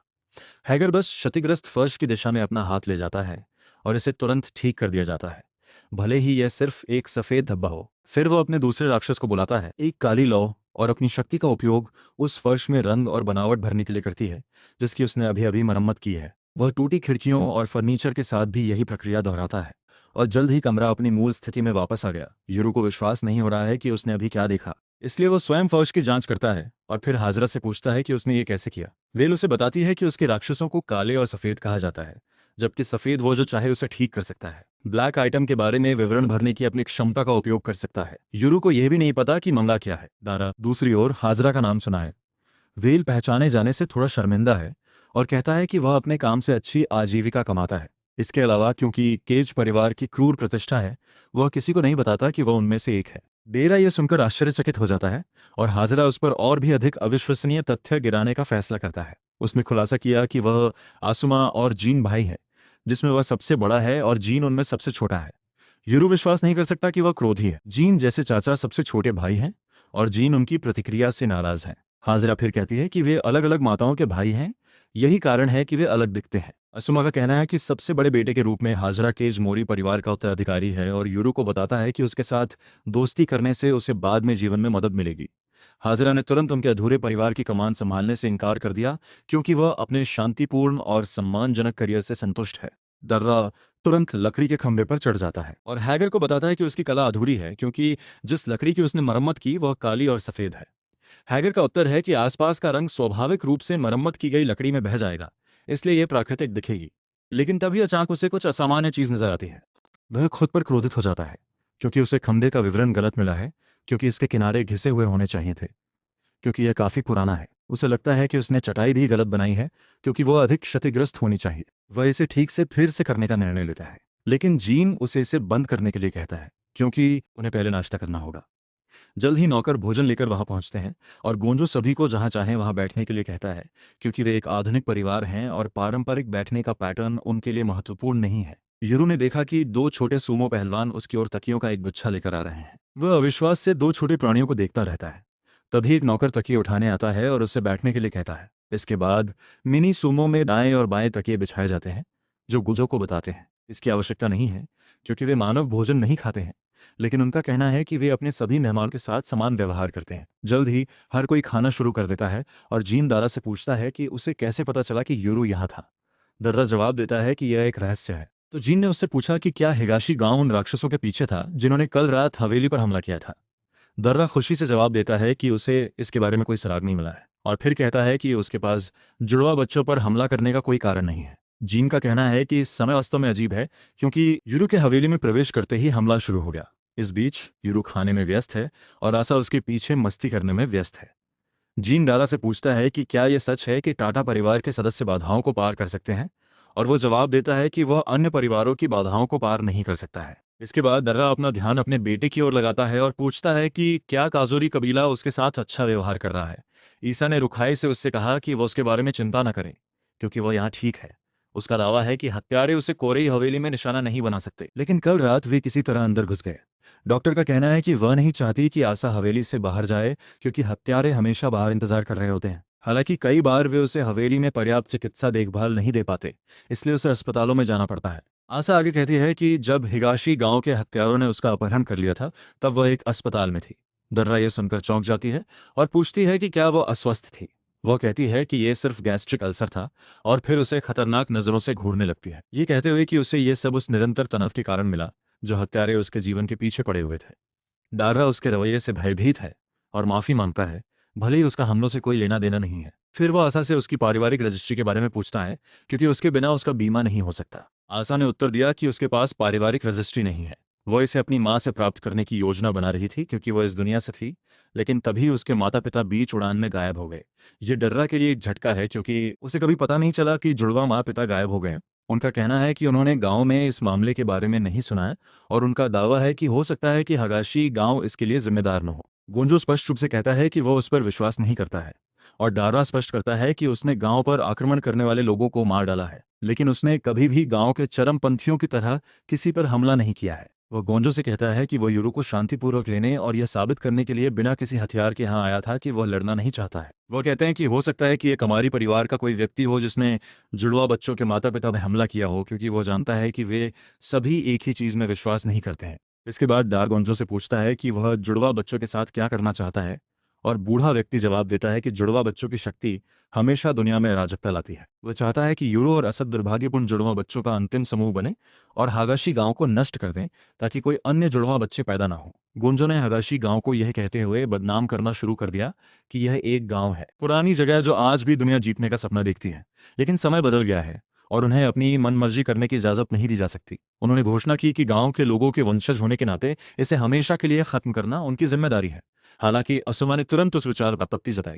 उनका कहना है कि केवल उन्हीं लोगों के पास विशेष शक्तियां होती हैं जिन्हें देवताओं द्वारा चुना जाता है, और उन्हें दुनिया पर शांतिपूर्वक शासन करने के लिए अपनी क्षमताओं का उपयोग करना चाहिए।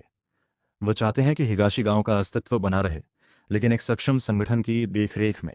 यूरो सब कुछ ध्यान से सुनता है और अपने अभिभावकों की ओर मुड़ता है और कहता है कि जब उसने पूछा कि क्या जुड़वा बच्चे शापित बच्चे हैं जो दुनिया में विनाश लाते हैं, तो उन्होंने तुरंत इनकार कर दिया। उन्होंने दावा किया कि ये वे लोग थे जो अपनी शक्ति का उपयोग करने की कोशिश कर रहे थे, जिन्होंने युद्ध शुरू किया। यूरो का कहना है कि जब उसने सुना कि उसे किसी भी चीज़ के दोषी नहीं ठहराया जा रहा है तो उसे राहत महसूस हुई और उसे लगा कि वो जीने का हकदार है। इसके साथ वह नाश्ता ख़त्म करता है और फिर आशा की ओर इशारा करते हुए कहता है कि वह हर चीज़ के लिए माफ़ी मांगती है, यहाँ तक कि चीज़ों के लिए भी ये उसकी गलती नहीं है। वह पूछता है कि उसे कौन महसूस करा रहा है कि सब कुछ उसकी गलती है। वह जानना चाहता है कि जब कोई किसी को नुकसान नहीं पहुंचा रहा है तो उसे अपने जीवन को क्यों निर्देशित करना चाहिए। यूरो का कहना है कि चूंकि काजोरी परिवार एक अखंड नहीं है, वह चाहता है कि चरमपंथी उसे जो कहना चाहते हैं उसे सुने, और वह दारा से यह संदेश हगाशी गांव में सभी को देने के लिए कहता है। वह घोषणा करता है कि उसका भागने या छिपने का कोई इरादा नहीं है, और जो कोई भी उस पर हमला करना चाहता है वो अपनी पूरी ताकत के साथ उस पर आ सकता है। वो उन्हें हरा देगा और फिर उनसे सारी जानकारी प्राप्त कर लेगा। डेर्रा उसे शांत करने की कोशिश करता है, लेकिन तभी अचानक आशा उठती है और यूरो को दुनिया का अब तक का सबसे बड़ा बेवकूफ़ कहती है। यूरो उससे भयभीत है और अस्सा उसे बताता है कि वह केवल इसलिए इतना आश्वस्त हो सकता है क्योंकि वो नहीं जानता कि उसे कैसा लगता है जब हत्यारे लगातार उसे मारने की कोशिश कर रहे हैं। वह कहती है कि वह नहीं चाहती कि जो कुछ उसने झेला है उससे उसे भी गुजरना पड़े, और खुद को सुरक्षित रखने के लिए उसे भागकर छुप जाना चाहिए। आशा अभिभावकों की ओर मुड़ती है ताकि वे कुछ बात कर सके। अपने स्वामी को समझ में आया, लेकिन वे सचमुच ये सुनकर खुशी से चमक उठे कि यूरो ने लड़ने की योजना बनाई है और उन्हें भरपूर कार्रवाई मिलेगी। गैबी भी यूरो से सहमत है और कहती है कि वह अस्सा का आधा बोझ उठाना चाहता है, इसलिए ये अच्छी बात है। खैर, यूरो ने इसके बारे में कभी इस तरह से नहीं सोचा था, और जब वह सिर्फ एक सिग्मा पुरुष बनने की कोशिश कर रहा था तो उसे हीरो बनाए जाने में असहजता महसूस होती है।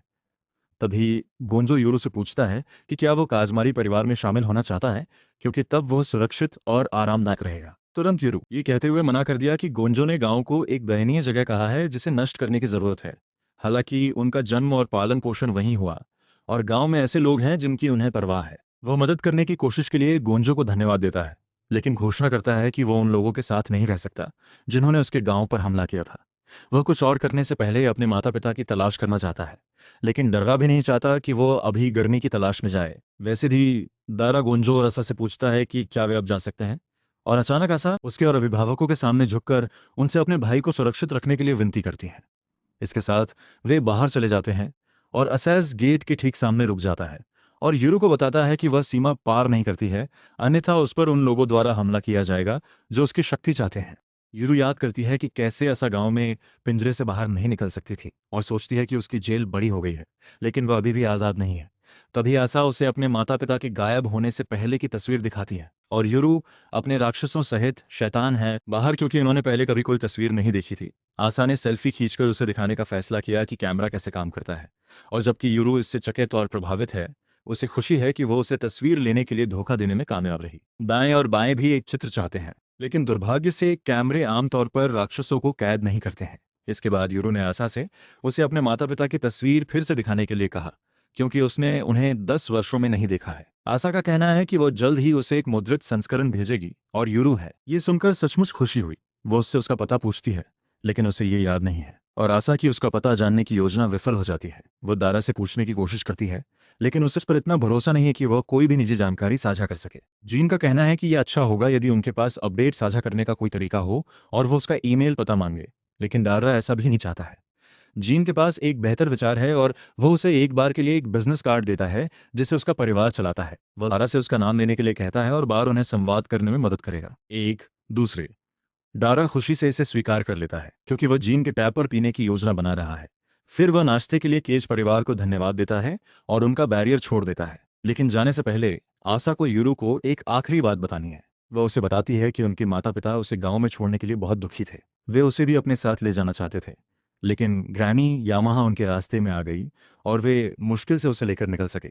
ये सुनकर यूरो भावुक हो जाता है और कहता है कि इस जानकारी ने ही यहाँ आना सार्थक बना दिया। आशा ये सुनकर वो खुद को रोक नहीं पाती और उसे गले लगाने के लिए बैरियर के बाहर दौड़ पड़ती है।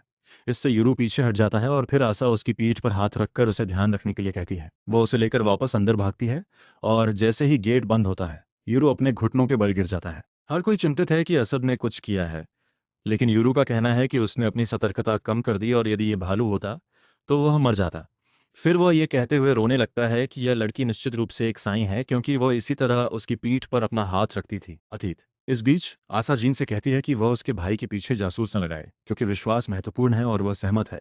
लेकिन जाहिरा तौर पर असुमा ऐसा नहीं करता है और वह यूरो का पीछा करने के लिए एक तितली लगाता है। कुछ मिनट बाद यूरो और उसका समूह पिंजरे मोरिया एस्टेट से बाहर निकलते हैं, और दारा ये सोचना शुरू कर देता है कि वह उस बार में जीन के टैप पर कैसे पीने जा रहा है जिसके बारे में उसने उसे बताया था। अचानक उसने देखा कि यूरो थोड़ा उदास दिख रहा है। इसलिए उसने ये कहकर अपना मूड बदलने का फैसला किया कि चूंकि वे पहले से ही शहर के बीच में हैं, इसलिए वे इसे खोजना चाहिए और दुनिया के बारे में और जानना चाहिए। यूरो को समझ में नहीं आता कि वो किस बारे में बात कर रहा है, लेकिन जल्द ही दारा उसे एक नाव पर ले जाता है और वह खिड़की से घूरना बंद नहीं कर पाता है, जबकि उसके राक्षस नाव की छत पर आनंद ले रहे होते हैं। इसके बाद डारा उसे मेट्रो की सवारी के लिए ले जाता है और यूरो एक बार फिर से पागल हो जाता है। लेकिन एक बार जब वे रेस कोर्स में जाते हैं तो उसे पूरी तरह से जगह से बाहर महसूस होता है, क्योंकि बाकी सभी लोग पागलों की तरह चिल्ला रहे होते हैं। एक बार दौड़ खत्म होने के बाद यूरो बात करना शुरू कर देता है कि यहाँ के घोड़े बड़े हैं और गांव की तुलना में तेज। वो पहले से ही रेस जीतने वाले घोड़े को पसंद करता है और दारा से पूछता है कि इसकी कीमत कितनी होगी। ड्रा एक घुड़दौड़ के घोड़े की कीमत की गणना भी नहीं कर सकता है और यूरो को इसके बारे में भूल जाने के लिए कहता है और उसे यहाँ रहने के लिए आवश्यक अन्य आवश्यक चीजें खरीदने की पेशकश करता है। यूरो तुरंत उससे कहता है कि उसे तीरों की सख्त जरूरत है, क्योंकि उसके पास उसके पीछे आने वाले सभी दुश्मनों के लिए पर्याप्त तीर नहीं है। डेरा सोचने लगता है कि उसे तीर कहाँ मिल सकते हैं, लेकिन फिर यूरो कहता है कि वह उन्हें खुद बना सकता है अगर उसके पास सही सामग्री है, और इससे उसकी दुविधा हल हो जाती है। वह तुरंत यूरो को होम डिपो ले जाता है, जहां लड़का और उसके दो राक्षस एक साथ इतनी सारी चीजें बिक्री पर देखकर अवाक रह जाते हैं। दर्रा उसे शांत होने और उन चीजों के नाम बताने के लिए कहता है जिनकी उसे जरूरत है, और यूरो कहता है कि उसे बांस के धागे और एक चाकू की जरूरत है। वो उन पंखों का उपयोग करने की योजना बना रहा है जो उसने पिछले दिनों डारा को बेचे थे, जैसे कि वह तीर छोड़ता है। हालांकि उसकी मुख्य चिंता यह है कि क्या होम डिपो हिरण बेचता है, क्योंकि वह प्राकृतिक गोंद बनाने के लिए हिरण की त्वचा और अंगों को उबालना चाहता है। ड्रा इस विचार से निराश हो जाता है और यूरो को एक सभ्य व्यक्ति की तरह लकड़ी की गोंद का उपयोग करने के लिए कहता है। एक बार जब उनके पास सब कुछ हो जाता है तो वे काउंटर पर जाते हैं, जहां रिसेप्शनिस्ट एक विशेष मामला होता है जो बाएं और दाएं देख सकता है।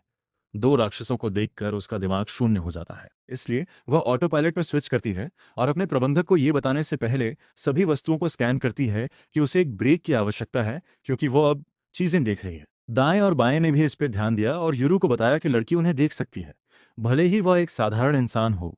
और दारा कहते हैं कि कभी कभी मनुष्य नींद से वंचित होने पर राक्षसों को देख सकते हैं। इसके बाद डारा यूरू को कपड़ों की खरीदारी के लिए ले जाता है और वह यह सोचकर घबरा जाता है कि पुतले बिजू का है। दर्रा उससे कहता है कि वह जो चाहे चुन ले और एज लॉर्ड एक काली जैकेट पहनता है क्योंकि यह खून के धब्बे छिपा देगा। ठीक है, दर्रा उसे कुछ जांघिया भी लाने के लिए कहता है, लेकिन यूरू एक लंगोटी पसंद करता है, जैसा कि उसके गांव में होता है। अचानक उसे एक महत्वपूर्ण बात याद आती है और वह दारा को बताता है कि जब वह जंगल में शिकार करता था तो कुछ डाकुओं ने उस पर हमला करने की कोशिश की। जाहिर है उनका उससे कोई मुकाबला नहीं था और उसने पहले उन्हें मार डाला, लेकिन उसने उनमें कुछ अजीब बात नोटिस की। उनके हाथ गांव के उन लोगों की तुलना में बहुत साफ थे, जिनके हाथों और नाखूनों में इतनी गंदगी होती है कि उसे कभी धोया नहीं जा सकता। हालांकि सबसे खास बात यह थी कि उनमें से एक ने इस तरह का अंडरपैंट पहना हुआ था। और अब यूरो को यकीन हो गया है कि डाकू उसे मारने के लिए आधुनिक दुनिया द्वारा भेजे गए हत्यारे थे। बाएं और दाएं, हालांकि इसके विपरीत सोचें अधिक संभव है। वे यूरू को बताते हैं कि गांव ने ही हत्यारों को भेजा होगा और उन्हें बाहरी लोगों की तरह कपड़े पहनाए होंगे, ताकि जब वो मर जाए तो उसे उन पर शक ना हो और उसे सील करने की क्षमता मिल जाए। यूरू का कहना है कि भले ही वो विश्वास करना चाहता है कि उसका गांव उसके साथ ऐसा नहीं करेगा, लेकिन अब वो उन पर पूरी तरह भरोसा नहीं कर सकता है। दर्रा उसे बताता है कि केवल वह और कुछ अन्य लोग ही हगाशी गांव में प्रवेश करने का रास्ता जानते हैं, और यूरू यह सुनकर प्रसन्न होता है, क्योंकि इससे उसके लक्ष्यों की सूची कम हो जाती है। वहां मुझसे पूछता है कि क्या वे उन लोगों पर हमला करने जा रहे हैं, और यूरो ने पुष्टि करते हुए कहा कि जब तक वे तैयार नहीं होंगे तब तक वे उन पर हमला कर देंगे। डारा लोकी उनसे यही उम्मीद कर रहा था, और यूरो का कहना है कि उन्हें ऊंची जमीन को सुरक्षित करने की जरूरत है, क्योंकि शिकारी इसी तरह से लड़ाई जीतते हैं। उस नोट पर वह डारा को बताता है कि उनका पीछा किया जा रहा है, लेकिन वह इसके बारे में पहले से ही जानता है। वह कहता है कि 3 लोग उसका पीछा कर रहे हैं, और यूरो से कहता है कि वो पीछे मुड़कर न देखे।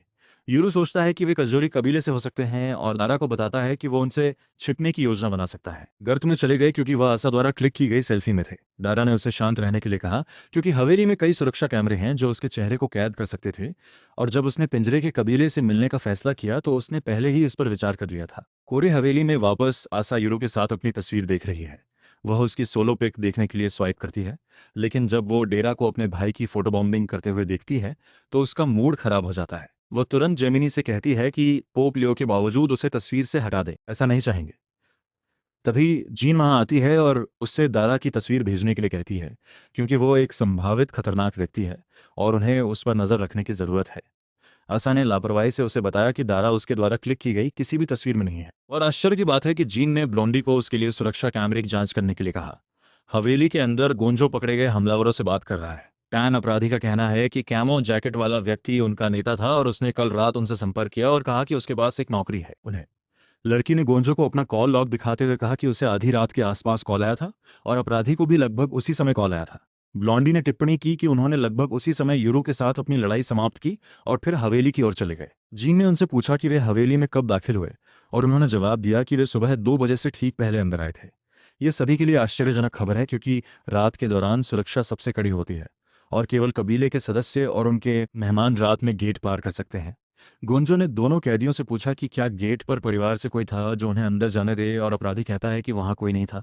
हालांकि लड़की ने उसे याद दिलाया कि वे पश्चिमी द्वार से अंदर आए थे जो खुला था। ये गोंजो और अन्य लोगों के लिए सबसे बड़ा झटका है क्योंकि हवेली में कोई पश्चिमी द्वार नहीं है। अपराधी को यकीन है कि वे पश्चिमी द्वार से दाखिल हुए थे, लेकिन जीन ने उसे बताया कि पूरा पश्चिमी भाग एक दीवार है। गोंजो ने निर्णय लिया कि वह कैदियों पर भरोसा नहीं कर सकता, इसलिए वह अपने गार्ड कुरो को अपना काम करने के लिए कहता है। कुरो आगे बढ़ता है और अपने दानव को बुलाता है जो उसकी पीठ से उभर रहे हथियारों की एक जोड़ी है। हथियार लड़की के राक्षसों को पकड़ लेते हैं और वो घबरा जाती है, लेकिन गैबी उसे आराम करने के लिए कहती है क्योंकि कुरो किसी को चोट नहीं पहुंचाने वाला है। फिर वह अपने दूसरे राक्षस को बुलाता है जो एक बातचीत करने वाली किताब है जिसमें 2 राक्षसों और उनके मालिक के बारे में सब कुछ पढ़ा जाता है, जिसमें उसका पता, उसके माता पिता का तलाक और उसकी बीमार माँ के मेडिकल बिल शामिल हैं। क्यूरो बेचारी लड़की को थोड़ी गोपनीयता देने के लिए अपनी बातचीत की किताब को 1 मिनट के लिए रोक देता है और बाकी विवरण स्वयं पढ़ता है। एक बार जब उसने राक्षसों से निपट लिया तो वह इन यांग राक्षसों के पास जाता है जो वर्तमान में आशा के लिए काम कर रहे हैं और उस ठग का इतिहास पढ़ता है जिसके पास पहले उनका स्वामित्व था। कुरो ने पुष्टि की कि ये दोनों लोग कल रात पहली बार एक दूसरे से मिले थे। इसके साथ ही गोंजो खड़ा हो जाता है और कहता है कि चूंकि उन दोनों का हमले के पीछे के मास्टरमाइंड से कोई संबंध नहीं है और उन्होंने ये काम सिर्फ इसलिए लिया है, उन्हें पैसे की जरूरत है, उन्हें उसके लिए काम करना चाहिए। वह लड़की से कहता है कि वह उसकी माँ के मेडिकल बिल का भी ख्याल रखेगा। अपराधी ये सुनकर उत्साहित हो जाता है और गोंजो से पूछता है कि क्या वो अपना जुए का कर्ज भी चुका सकता है, लेकिन उसके चेहरे पर एक चप्पल पड़ जाती है। एक बार मामला सुलझ जाने के बाद गोंजो अपने गार्डों के साथ बाहर चला जाता है और उनसे कहता है कि वे दोनों नए लोगों को खर्चीले सैनिकों के रूप में रखें। वो उन्हें अन्य पकड़े गए राक्षसों का उपयोग करने और जांच जारी रखने का भी आदेश देता है। और एक बार जब उन्हें मास्टरमाइंड मिल जाता है तो वो उन्हें चाहता है उस कमीने और उससे जुड़े सभी लोगों को मारने के लिए। इस बीच आशा और अन्य लोग गंदगी साफ करने और घर की मरम्मत पर काम करना शुरू कर देते हैं और अपराधी आशा से पूछता है कि क्या वह अपने राक्षसों को वापस पा सकता है।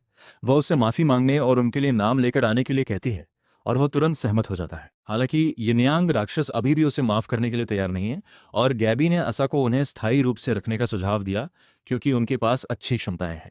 दूसरी ओर यूरू और द्रा जासूसों के साथ सुपरमार्केट छोड़ देते हैं, अभी भी उनका अनुसरण कर रहे हैं।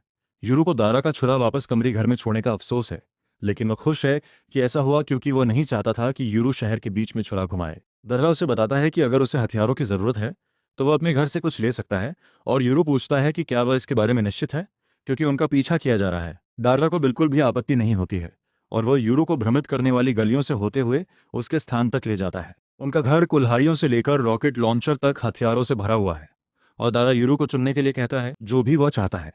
वो बस एक कुल्हाड़ी उठाता है जब दाएं और बाएं उन दोनों को चेतावनी देते हैं कि चारों ओर राक्षस हैं। दर्रा कार्रवाई के लिए तैयार हो जाता है और उन 3 जासूसों को पकड़ लेता है जिन्होंने उसे घर में पाया था। जैसे ही वे उसे देखते हैं वे अपनी बंदूकें निकाल लेते हैं, लेकिन डारा एक को निहत्था कर देता है जबकि अभिभावक दूसरों को नीचे गिरा देते हैं। बचा हुआ लड़का अपनी जान बचाने के लिए भागता है, लेकिन अचानक घनी धुंध उसे घेर लेती है और जब यह फीका पड़ जाता है तो आदमी खुद को बीच में खोया हुआ पाता है। दर्रा उसे बताता है कि घर टाटारा क्लान का है, गुप्त आधार, और यह व्यवहारिक रूप से हिगाशी गांव के समान आयाम में है। केवल वही बाहर का रास्ता जानता है और जासूस से कहता है कि अगर वह यहाँ खोकर मरना नहीं चाहता है तो अपने बारे में सब कुछ बता दे। जासूस भागने की कोशिश करता है, लेकिन कोमोर कबीले के एक एजेंट के कंकाल पर यात्रा करता है जिसने अतीत में दारा का पीछा करने की गलती की थी। दाएं और बाएं उसकी पूछताछ में बाधा डालते हैं और उसे बताते हैं कि उन्हें अभी भी आसपास राक्षसों का आभास होता है और दारा उन्हें बताता है कि टाइटर हाउस स्वयं एक राक्षस है, हालांकि अभिभावक है उसके बारे में बात नहीं कर रहा। और ये सुनकर यूरो और दारा सतर्क हो जाते हैं। अचानक एक लंबा चाबुक एक जासूस को मारता है और उसके सिर को उसके शरीर से अलग कर देता है। हर कोई आश्चर्यचकित होकर घूर रहा है जब बहुत लंबी भुजाओं वाला एक डरावना राक्षस पास के कुएं से खतरनाक ढंग से मुस्कुराता हुआ बाहर आता है। जैसे यूरो और बायो उससे लड़ने के लिए तैयार हो जाते हैं, राक्षस का साथी अपने सुपर लंबे पैरों के साथ इतिहास में सबसे पागलपन भरा स्क्वाट करते हुए एक और जासूस की देखभाल करता है। 2 खौफनाक राक्षस एक साथ मिल जाते हैं और उन अभिभावकों को ताना मारना शुरू कर देते हैं जो वास्तव में नाराज हैं। उन्हें देखो, लेफ्ट ने जीवित जासूस को यूरो के पास छोड़ दिया और उससे कहा कि वह इस स्थान से दूर चले जाए, क्योंकि उनके सामने राक्षस असली राक्षस है और वो अभी तक उन्हें संभाल नहीं सकता है। हालांकि वो लड़ाई के लिए उत्सुक है और इसलिए सही है, जो राक्षसों को बहुत अच्छी तरह से जानती है। डर्रा ने दादी जासूस को जगाने के लिए मजबूर किया, जो राक्षसों को देखकर तुरंत डर के मारे चिल्लाने लगती है। उसकी प्रतिक्रिया देखकर दर्रा को पता चलता है कि वे राक्षस उसके नहीं है और वह किसी अज्ञात के बारे में चिंता करने लगती है। तीसरा पक्ष टाटेरा के खोए हुए घर में प्रवेश करने में कामयाब रहा और वे जो चाहते थे। फिर वो दाएं और बाएं मुड़ता है, जो राक्षसों को उत्तर के लिए जानता प्रतीत होता है। लेफ्ट का कहना है कि लॉन्ग लेग्स और लॉन्ग आर्म्स नाम के इन राक्षसों से उनकी मुलाकात काफी समय पहले हुई थी। उस समय भी लंबे हाथ वाले राक्षसों ने गांव के उत्तर की ओर बहुत उत्पात मचाया था। इसलिए एक यात्रा करने वाले साधु की मदद से, जिसके पास सील की शक्ति थी, वे उन्हें एक पहाड़ के अंदर ढूंढ सकते हैं। राइट। फिर राक्षसों से पूछता है कि वे पहाड़ से कैसे बच निकले, जिस पर वे उत्तर दें कि उनके नए स्वामी ने सील जादू को दूर कर दिया और 1000 साल से अधिक समय के बाद उन्हें आज़ादी दी। और अब जब वे यहाँ हैं तो वे दाएं बाएं और भिक्षु के साथ हिसाब बराबर करने की योजना बना रहे हैं। उनके लिए दुख की बात है कि दाएं और बाएं को कोई पता नहीं है कि साधु कहाँ है, ये दावा करते हुए कि उसका अंतिम ज्ञात ठिकाना पहाड़ पे ही था। डारा लंबी टांगों और लंबी भुजाओं से जुड़ी किंवदंतियों को याद करने की कोशिश करता है। उन्हें याद है कि वे किसानों के लिए एक दुस्वप्न थे, क्योंकि वे खेतों को रौंदने के लिए जाने जाते थे। पास की जलधाराओं से लाए गए पानी से उनमें बाढ़ आ गई। इन कहानियों को सुनने के बाद लंबे पैर और लंबे हाथ उत्तेजित हो जाते हैं और कसम खाते हैं कि जब वे पहाड़ में बंद थे तो ग्रामीणों ने उनके बारे में गलत प्रचार किया। वास्तव में उन्होंने बस कुछ मासूम लोगों को खाया और यहाँ भीड़ देखने के बाद उन्होंने अपने अगले भोजन के लिए यूरो को चुना। फिर वे दाएं बाएं पूछते हैं कि उनका वर्तमान स्वामी कौन है और अनुमान लगाते हैं कि यदि वे यहाँ हैं तो जुड़वा बच्चों की एक नई जोड़ी का जन्म हुआ होगा और जिसके पास मोहर लगाने की शक्ति है वह हो सकता है यही। अचानक दारा दाएं और बाएं के नाम चिल्लाता है और उन्हें लंबे पैरों और लंबी भुजाओं पर हमला करने का आदेश देता है। राइट। दारा को अपनी जगह पर रखने ही वाला है कि तभी वो लेफ्ट से नजरें मिलाता है और उसे एहसास होता है कि यह सब एक नाटक है। वो तुरंत अपना स्वर बदलता है और अपने मालिक की इच्छाओं को पूरा करने के लिए सहमत हो जाता है। लंबे पैर और लंबे हाथ चारा लेते हैं और तुरंत दारा का पीछा करना शुरू कर देते हैं, ये सोचकर कि वह दाएं और बाएं का मालिक है। वे उसे पकड़ने के लिए अपने अंगों को आगे की ओर मारते हैं, लेकिन दाएं और बाएं अवरोध करते हैं उन्हें। पहले तो ऐसा लगता है कि उनका पलड़ा भारी है, लेकिन लॉन्ग आर्म्स तेजी से दाहिनी ओर की पकड़ से छूट जाता है और अपना सिर जमीन पर पटकना शुरू कर देता है। इस बीच लॉन्ग लेग्स भी बाईं ओर से दूरी हासिल कर लेता है और अपने पैरों को ब्रेक नेक गति से घुमाना शुरू कर देता है और गति का उपयोग करके बाईं ओर किक मारता है। डेरा राक्षसों पर कई गोलियां चलाता है, लेकिन इससे वे केवल नाराज हो जाते हैं और ध्यान वापस उसकी ओर आकर्षित हो जाता है। लॉन्ग आर्म्स बंदूक को घुमाता है, उसे आधे में विभाजित करता है और दूसरे हमले के लिए जाता है, लेकिन राइट उसका रास्ता रोक देता है। इस बिंदु पर राक्षसों को एहसास होता है कि कोई भी सील की शक्ति का उपयोग नहीं कर रहा है और अनुमान लगाता है कि मालिक यहाँ नहीं है। वे बाएं और दाएं को नष्ट करने के विचार का आनंद लेने लगते हैं, जो सील की मदद के बिना बहुत कमजोर है। इस बीच डर्रा चुपचाप भाग जाता है और यूरू और दादी के पास पहुंचता है, जो कुछ चट्टानों के पीछे छिपे हुए हैं। वो बिना बताए कवर लेने के लिए यूरू को धन्यवाद देता है, लेकिन यूरू इस पर ध्यान नहीं देता है और इसके बजाय डारा को डांटना शुरू कर देता है कि क्या उसे चोट लगी है और उसने दाएं और बाएं के मास्टर होने के बारे में झूठ क्यों बोला। दर्रा समझाता है कि वो है सिर्फ यूरो के संरक्षक के रूप में अपना कर्तव्य निभा रहे हैं और इसलिए भी क्योंकि उन्होंने असद से वार किया था कि वो उन्हें सुरक्षित रखेंगे। यूरो अभी पागल है और जिद करता है कि वो भी लड़ सकता है। ये सुनकर दादी जासूस दंग रह जाती है और पूछती है कि इतना छोटा आदमी लंबी टांगों और लंबी भुजाओं का सामना करने का सपना कैसे देख सकता है। वह तुरंत उस पर कुल्हाड़ी तानकर उसे चुप करा देता है और डार्रा ये पूछने का मौका लेता है कि क्या वह केज मॉरिस या हगाशी गांव के लिए काम करती है। वह तुरंत स्वीकार करती है कि उसे केज मॉरिस द्वारा भेजा गया था, लेकिन यूरो और अधिक की मांग करता है विवरण, क्योंकि सभी केज मॉरिस एक जैसे नहीं है। उसकी कुल्हाड़ी देखकर डर गई। उसने खुलासा किया कि यह दूसरा बेटा असुमा था जिसने उसे भेजा था। वह दावा करती है कि उसे यूरू और दारा को नुकसान पहुंचाए बिना उनका पीछा करने का निर्देश दिया गया था और उसने कभी भी इस भयानक राक्षस गंदगी में घसीटे जाने की उम्मीद नहीं की थी। ड्रे का मानना है कि दादी को कोई खतरा नहीं है और वह उससे मदद करने का अनुरोध करती है, क्योंकि उसे कम से कम एक राक्षस रक्षक होना चाहिए। हालांकि दादी बताती हैं कि उन्होंने और अन्य जासूसों ने अपने राक्षसों को पीछे छोड़ दिया था। जब उनका पीछा किया जा रहा हो तो दाएं और बाएं उन्हें आसानी से पहचान लेंगे। दर्रा उस पर बेकार होने के लिए चिल्लाती है।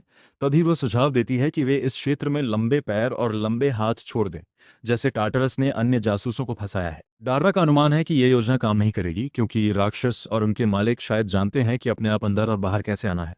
इसके बाद यूरू सुझाव देता है कि वो उस मालिक का शिकार करे, जो शायद कहीं आसपास ही है, क्योंकि राक्षस अपनी रक्षा को प्राथमिकता देते हैं। स्वामी ड्रा इस विचार पर विचार करता है, खासकर इसलिए क्योंकि लंबे पैर और लंबी भुजाएं यूरू पर ध्यान नहीं दे रही हैं। इसलिए अंततः उन्होंने अलग होने का फैसला किया और दारा दाएं और बाएं के स्वामी के रूप में पेश आया, जबकि यूरू और दादी अज्ञात राक्षस स्वामी की तलाश कर रहे थे। दादी पहले तो डर से कांपने लगती है, लेकिन वह तुरंत सख्त हो जाती है और छुपे हुए कई चाकू दिखाती है और कहती है कि वो केवल इसलिए मदद कर रही है ताकि वे उसके पति के लिए रात का खाना पकाने के लिए समय पर निकल सकें। दर्रा छिपने का प्रयास करता है, पीछे से घर के शस्त्रागार में प्रवेश करता है, लेकिन लॉन्ग आर्म्स उसे देख लेता है और उसके बगल की दीवार को झटके से नष्ट कर देता है। डायरा बमुश्किल लगातार हमलों से दूर हो पाता है और शुक्र है कि राइट सही समय पर आता है और उसकी बांह पर जोर से प्रहार करता है। लॉन्ग आर्म्स तुरंत राइट को उसके पैरों से पकड़ लेता है और उसे हवा में उछालने के लिए चारों ओर घुमाता है। डारा इस बात से आश्चर्यचकित है कि राक्षस के हथियार कितनी देर तक चल सकते हैं और ये देखकर राहत महसूस करता है कि राक्षस के हमलों ने शस्त्रागार को आसानी से सुलभ बना दिया है, जबकि लॉन्ग आर्म्स रक्षाहीन को ऊपर की ओर रखता है। हवा में जुड़वा राक्षस योजना बनाना शुरू कर देते हैं कि उन्हें सभी को कैसे मारना चाहिए। लॉन्गलेग्स का सुझाव है कि वे पहले उसके मालिक को मारें, क्योंकि अपने मालिक को लूटने के बाद दाएं और बाएं को मारना अधिक संतोषजनक होगा। लॉन्ग आर्म्स को यह विचार पसंद आया, लेकिन इससे पहले कि वे आगे बढ़ पाते, एक बड़ी गोली लॉन्गले की आंख को भेद देती है। राक्षस सदमे में आ गए, क्योंकि उन्हें पता ही नहीं चला कि उन्हें क्या झटका लगा। डेरा, जिसने खुद को दूर जमीन पर छुपाया है, अपनी स्नाइपर राइफल से फिर से निशाना साधता है, यह सोचकर कि उसके पास है। लाभ यह है कि हजारों वर्षों से पहाड़ में फंसे इन राक्षसों को आधुनिक तकनीक के बारे में कोई जानकारी नहीं है। वो फिर से गोली चलाता है और इस बार लॉन्गार्म के पैर और लॉन्ग लेग की दूसरी आंख का एक टुकड़ा उड़ाता है। बैक टू बैक हिट के कारण लॉन्ग लेग्स और लॉन्ग आर्म्स बाएं और दाएं पर अपनी पकड़ खो देते हैं, जो तुरंत कमजोर राक्षसों को खींचते हैं और एक दूसरे पर फेंक देते हैं। हालांकि राक्षस जल्द ही एक दूसरे के ऊपर ढेर होने और एक इकाई के रूप में हमला करने के लिए पर्याप्त रूप से स्वस्थ हो जाते हैं। एक उच्च सुविधाजनक बिंदु के साथ लॉन्ग आर्म्स तुरंत पास की झाड़ियों में छुपी दादी को देख लेता है और उसे पकड़ लेता है। फिर वो उसे ठीक होने में मदद करने के लिए नश्ते के रूप में लॉन्ग लेग्स पेश करता है। जैसे ही दादी को राक्षस के मुंह के करीब लाया जाता है, वो अपनी पैंट गीली कर लेती है और कहती है कि यूरू जुड़वा है, जिसे सील की शक्ति प्राप्त करना तय है। यह सफलतापूर्वक राक्षसों को एक पल के लिए उनके रास्ते में रोक देता है, क्योंकि वे निर्णय लेते हैं कि उन्हें क्या करना है। दादी को उम्मीद है कि वे इसके बजाय यूरू का पीछा करेंगे और जैसे उनकी पकड़ ढीली होगी, वह काट देगी। लंबी भुजाओं वाली भुजाओं में कंडराएं, लेकिन चीजें उसकी योजना के अनुसार नहीं होती हैं, क्योंकि राक्षस ये निर्धारित करते हैं कि कुछ भी करने से पहले उन्हें खुद को ठीक करने के लिए अभी भी खाने की जरूरत है, और धीरे धीरे उसके सिर को कुचलना शुरू कर देते हैं। उसी समय एक उड़ती हुई कुल्हाड़ी राक्षस की बांह पर लगती है, जिससे वे दादी को गिरा देता है, जिसे जमीन पर गिरने से ठीक पहले उठाया जाता है। राक्षस हमलावर की ओर मुड़ते हैं, जो यूरू निकला। वो उनसे कहता है कि महिला को अकेला छोड़ दो और उसके पीछे चले जाओ, क्योंकि वो भविष्यवक्ता, जुड़वा और सही का सच्चा स्वामी है। और चला गया। लंबी टांगें और लंबी भुजाएं असमंजस में हैं कि क्या किया जाए, क्योंकि यूरू के पास अभी तक सील की शक्ति नहीं है, और यदि वे उसे मार देते हैं तो वह शक्ति के साथ पुनर्जीवित हो जाएगा और उन्हें अगले 1000 वर्षों के लिए कहीं सील किया जा सकता है। लॉन्ग आर्म्स को आश्चर्य होता है कि क्या वे उसके पुनर्जीवित होने के तुरंत बाद उसे मार सकते हैं, लेकिन लॉन्ग लेग्स बताते हैं कि राइट और लेफ्ट ऐसा कभी नहीं होने देंगे। हैरानी की बात यह है कि यूरो फिर दाएं और बाएं से कहता है कि जब तक वो उनसे ना कहे, तब तक हस्तक्षेप ना करे। लंबे पैर और लंबी भुजाएं शिकायत नहीं करती और तुरंत अपनी शुरुआत कर देती हैं आक्रमण। यूरो उनके सभी मुक्कों से सफलतापूर्वक बच जाता है, जबकि दाएं और बाएं स्थिर खड़े रहते हैं और राक्षसों को आश्वस्त करते हैं कि उन्हें केवल यूरो पर ध्यान केंद्रित करना है। जैसे ही वे उसका पीछा करते हैं, यूरो को आश्चर्य होता है कि बिना आंखों के लंबे पैर इतनी तेजी से कैसे दौड़ सकते हैं। वे बताते हैं कि इससे वास्तव में कोई फर्क नहीं पड़ता, क्योंकि वे एक पहेली में दो टुकड़ों की तरह हैं, और जब वे अपने वर्तमान वास्तविक रूप में एक साथ होते हैं तो वे सबसे मजबूत होते हैं। लॉन्ग लेग उनके रास्ते में चट्टानों पर ठोकर खाता है और लॉन्गॉर्ड्स उन्हें यूरो पर फेंकता है, जो मुश्किल से पहुंच पाता है। दूर दारा, जो दूर से निशाना लगाने की कोशिश कर रहा था, उसे निशाना लगाने के लिए संघर्ष करना पड़ा, क्योंकि राक्षस बहुत तेजी से आगे बढ़ रहे थे। इससे पहले कि वह कुछ कर पाता, राक्षसों ने उस पर एक खोपड़ी फेंक दी, जिससे यह स्पष्ट हो गया कि वह अब उन पर हमला करके उन्हें आश्चर्यचकित नहीं कर सकता। वे यूरू को मारने के बाद दारा के पास आने का वादा करते हैं। इस बीच यूरू उन सभी बाधाओं से बचता रहता है जो राक्षस उस पर फेंकते हैं, और फिर टायरा घर के पीछे छिप जाता है। राक्षस एक पल के लिए उस पर से नजर हटा लेते हैं, जिससे वो अपना रास्ता बदल लेता है, लेकिन ये लंबे समय तक नहीं रहता है, जब तक राक्षस उसे देख लेते हैं और उसे एक उखाड़े हुए पेड़ से कुचल देते हैं। यूरू को जमीन पर स्थिर पड़ा देखकर राक्षस योजना बनाने लगे कि क्या किया जाए। वे उसकी जीभ काटने के बारे में सोचते हैं, ताकि उसे मारते समय वह दाएं और बाएं लोगों से मदद न मांग सके। लेकिन जैसे ही वे हंस रहे थे, यूरो ने अपनी आंखें खोल दी और राक्षस अत्यधिक भय से भर गए, जबकि यूरो ने अपना हाथ हवा में उठाया और मुट्ठी बना ली। राक्षसों को संदेह है कि उसके पास पहले से ही सील की शक्ति है और वह बस इंतजार करने के लिए इसे छिपा रहा था। जीतने का उत्तम अवसर। जैसे ही दानव के विचार बढ़ने लगते हैं, यूरू बताता है कि उसने उन्हें 1 सेकंड के लिए सफलतापूर्वक धोखा दिया और यह सेकंड दाएं और बाएं के लिए एक शुरुआत पाने के लिए पर्याप्त था। फिर वह दाएं और बाएं को आदेश देता है कि वे जैसा चाहे वैसा करें, जो पहले से ही राक्षसों के ठीक पीछे हैं। इससे पहले कि वे प्रतिक्रिया कर सकें, दाएं और बाएं अपने वास्तविक रूपों का उपयोग करके लंबी टांगों और लंबी भुजाओं को विभाजित कर देते हैं। उसके बाद लड़ाई दाएं पक्ष के साथ एक तरफा हो जाती है, जिससे यह सुनिश्चित होता है कि राक्षस फिर से एकजुट न हो, जबकि बाएं हाथ तेजी से लंबे समय तक हार जाता है। पानी के भीतर लड़ाई में हथियार और डेरा लॉन्गलेग्स का सिर काटने के लिए गोली चलाता है। दोनों राक्षस अंततः बारीक धुंध में विघटित हो जाते हैं और अपने पीछे केवल अपने अवशेष छोड़ जाते हैं। लेफ्ट अवशेषों को देखता है और कहता है कि उनमें अभी भी बहुत शक्ति है और यदि राक्षस अपनी शक्तियों का उपयोग भलाई के लिए करते तो वे देवता हो सकते थे। राइट ने यूरो की पीठ थपथपाई और गलती को दूर करने के लिए उसकी सराहना की। यूरो सिर हिलाता है और साझा करता है कि उसे यह कहना याद है कि उसने पहले उसे बंद करके और फिर खोलकर उसकी तोड़ने की शक्ति को उजागर किया, तो उसने सोचा कि ऐसा ही होगा। उसके लिए विपरीत, वे सभी उसकी चतुर सोच से प्रभावित हुए और विशेष शक्तियों के बिना राक्षसों को हराने के लिए उसकी प्रशंसा करने लगे।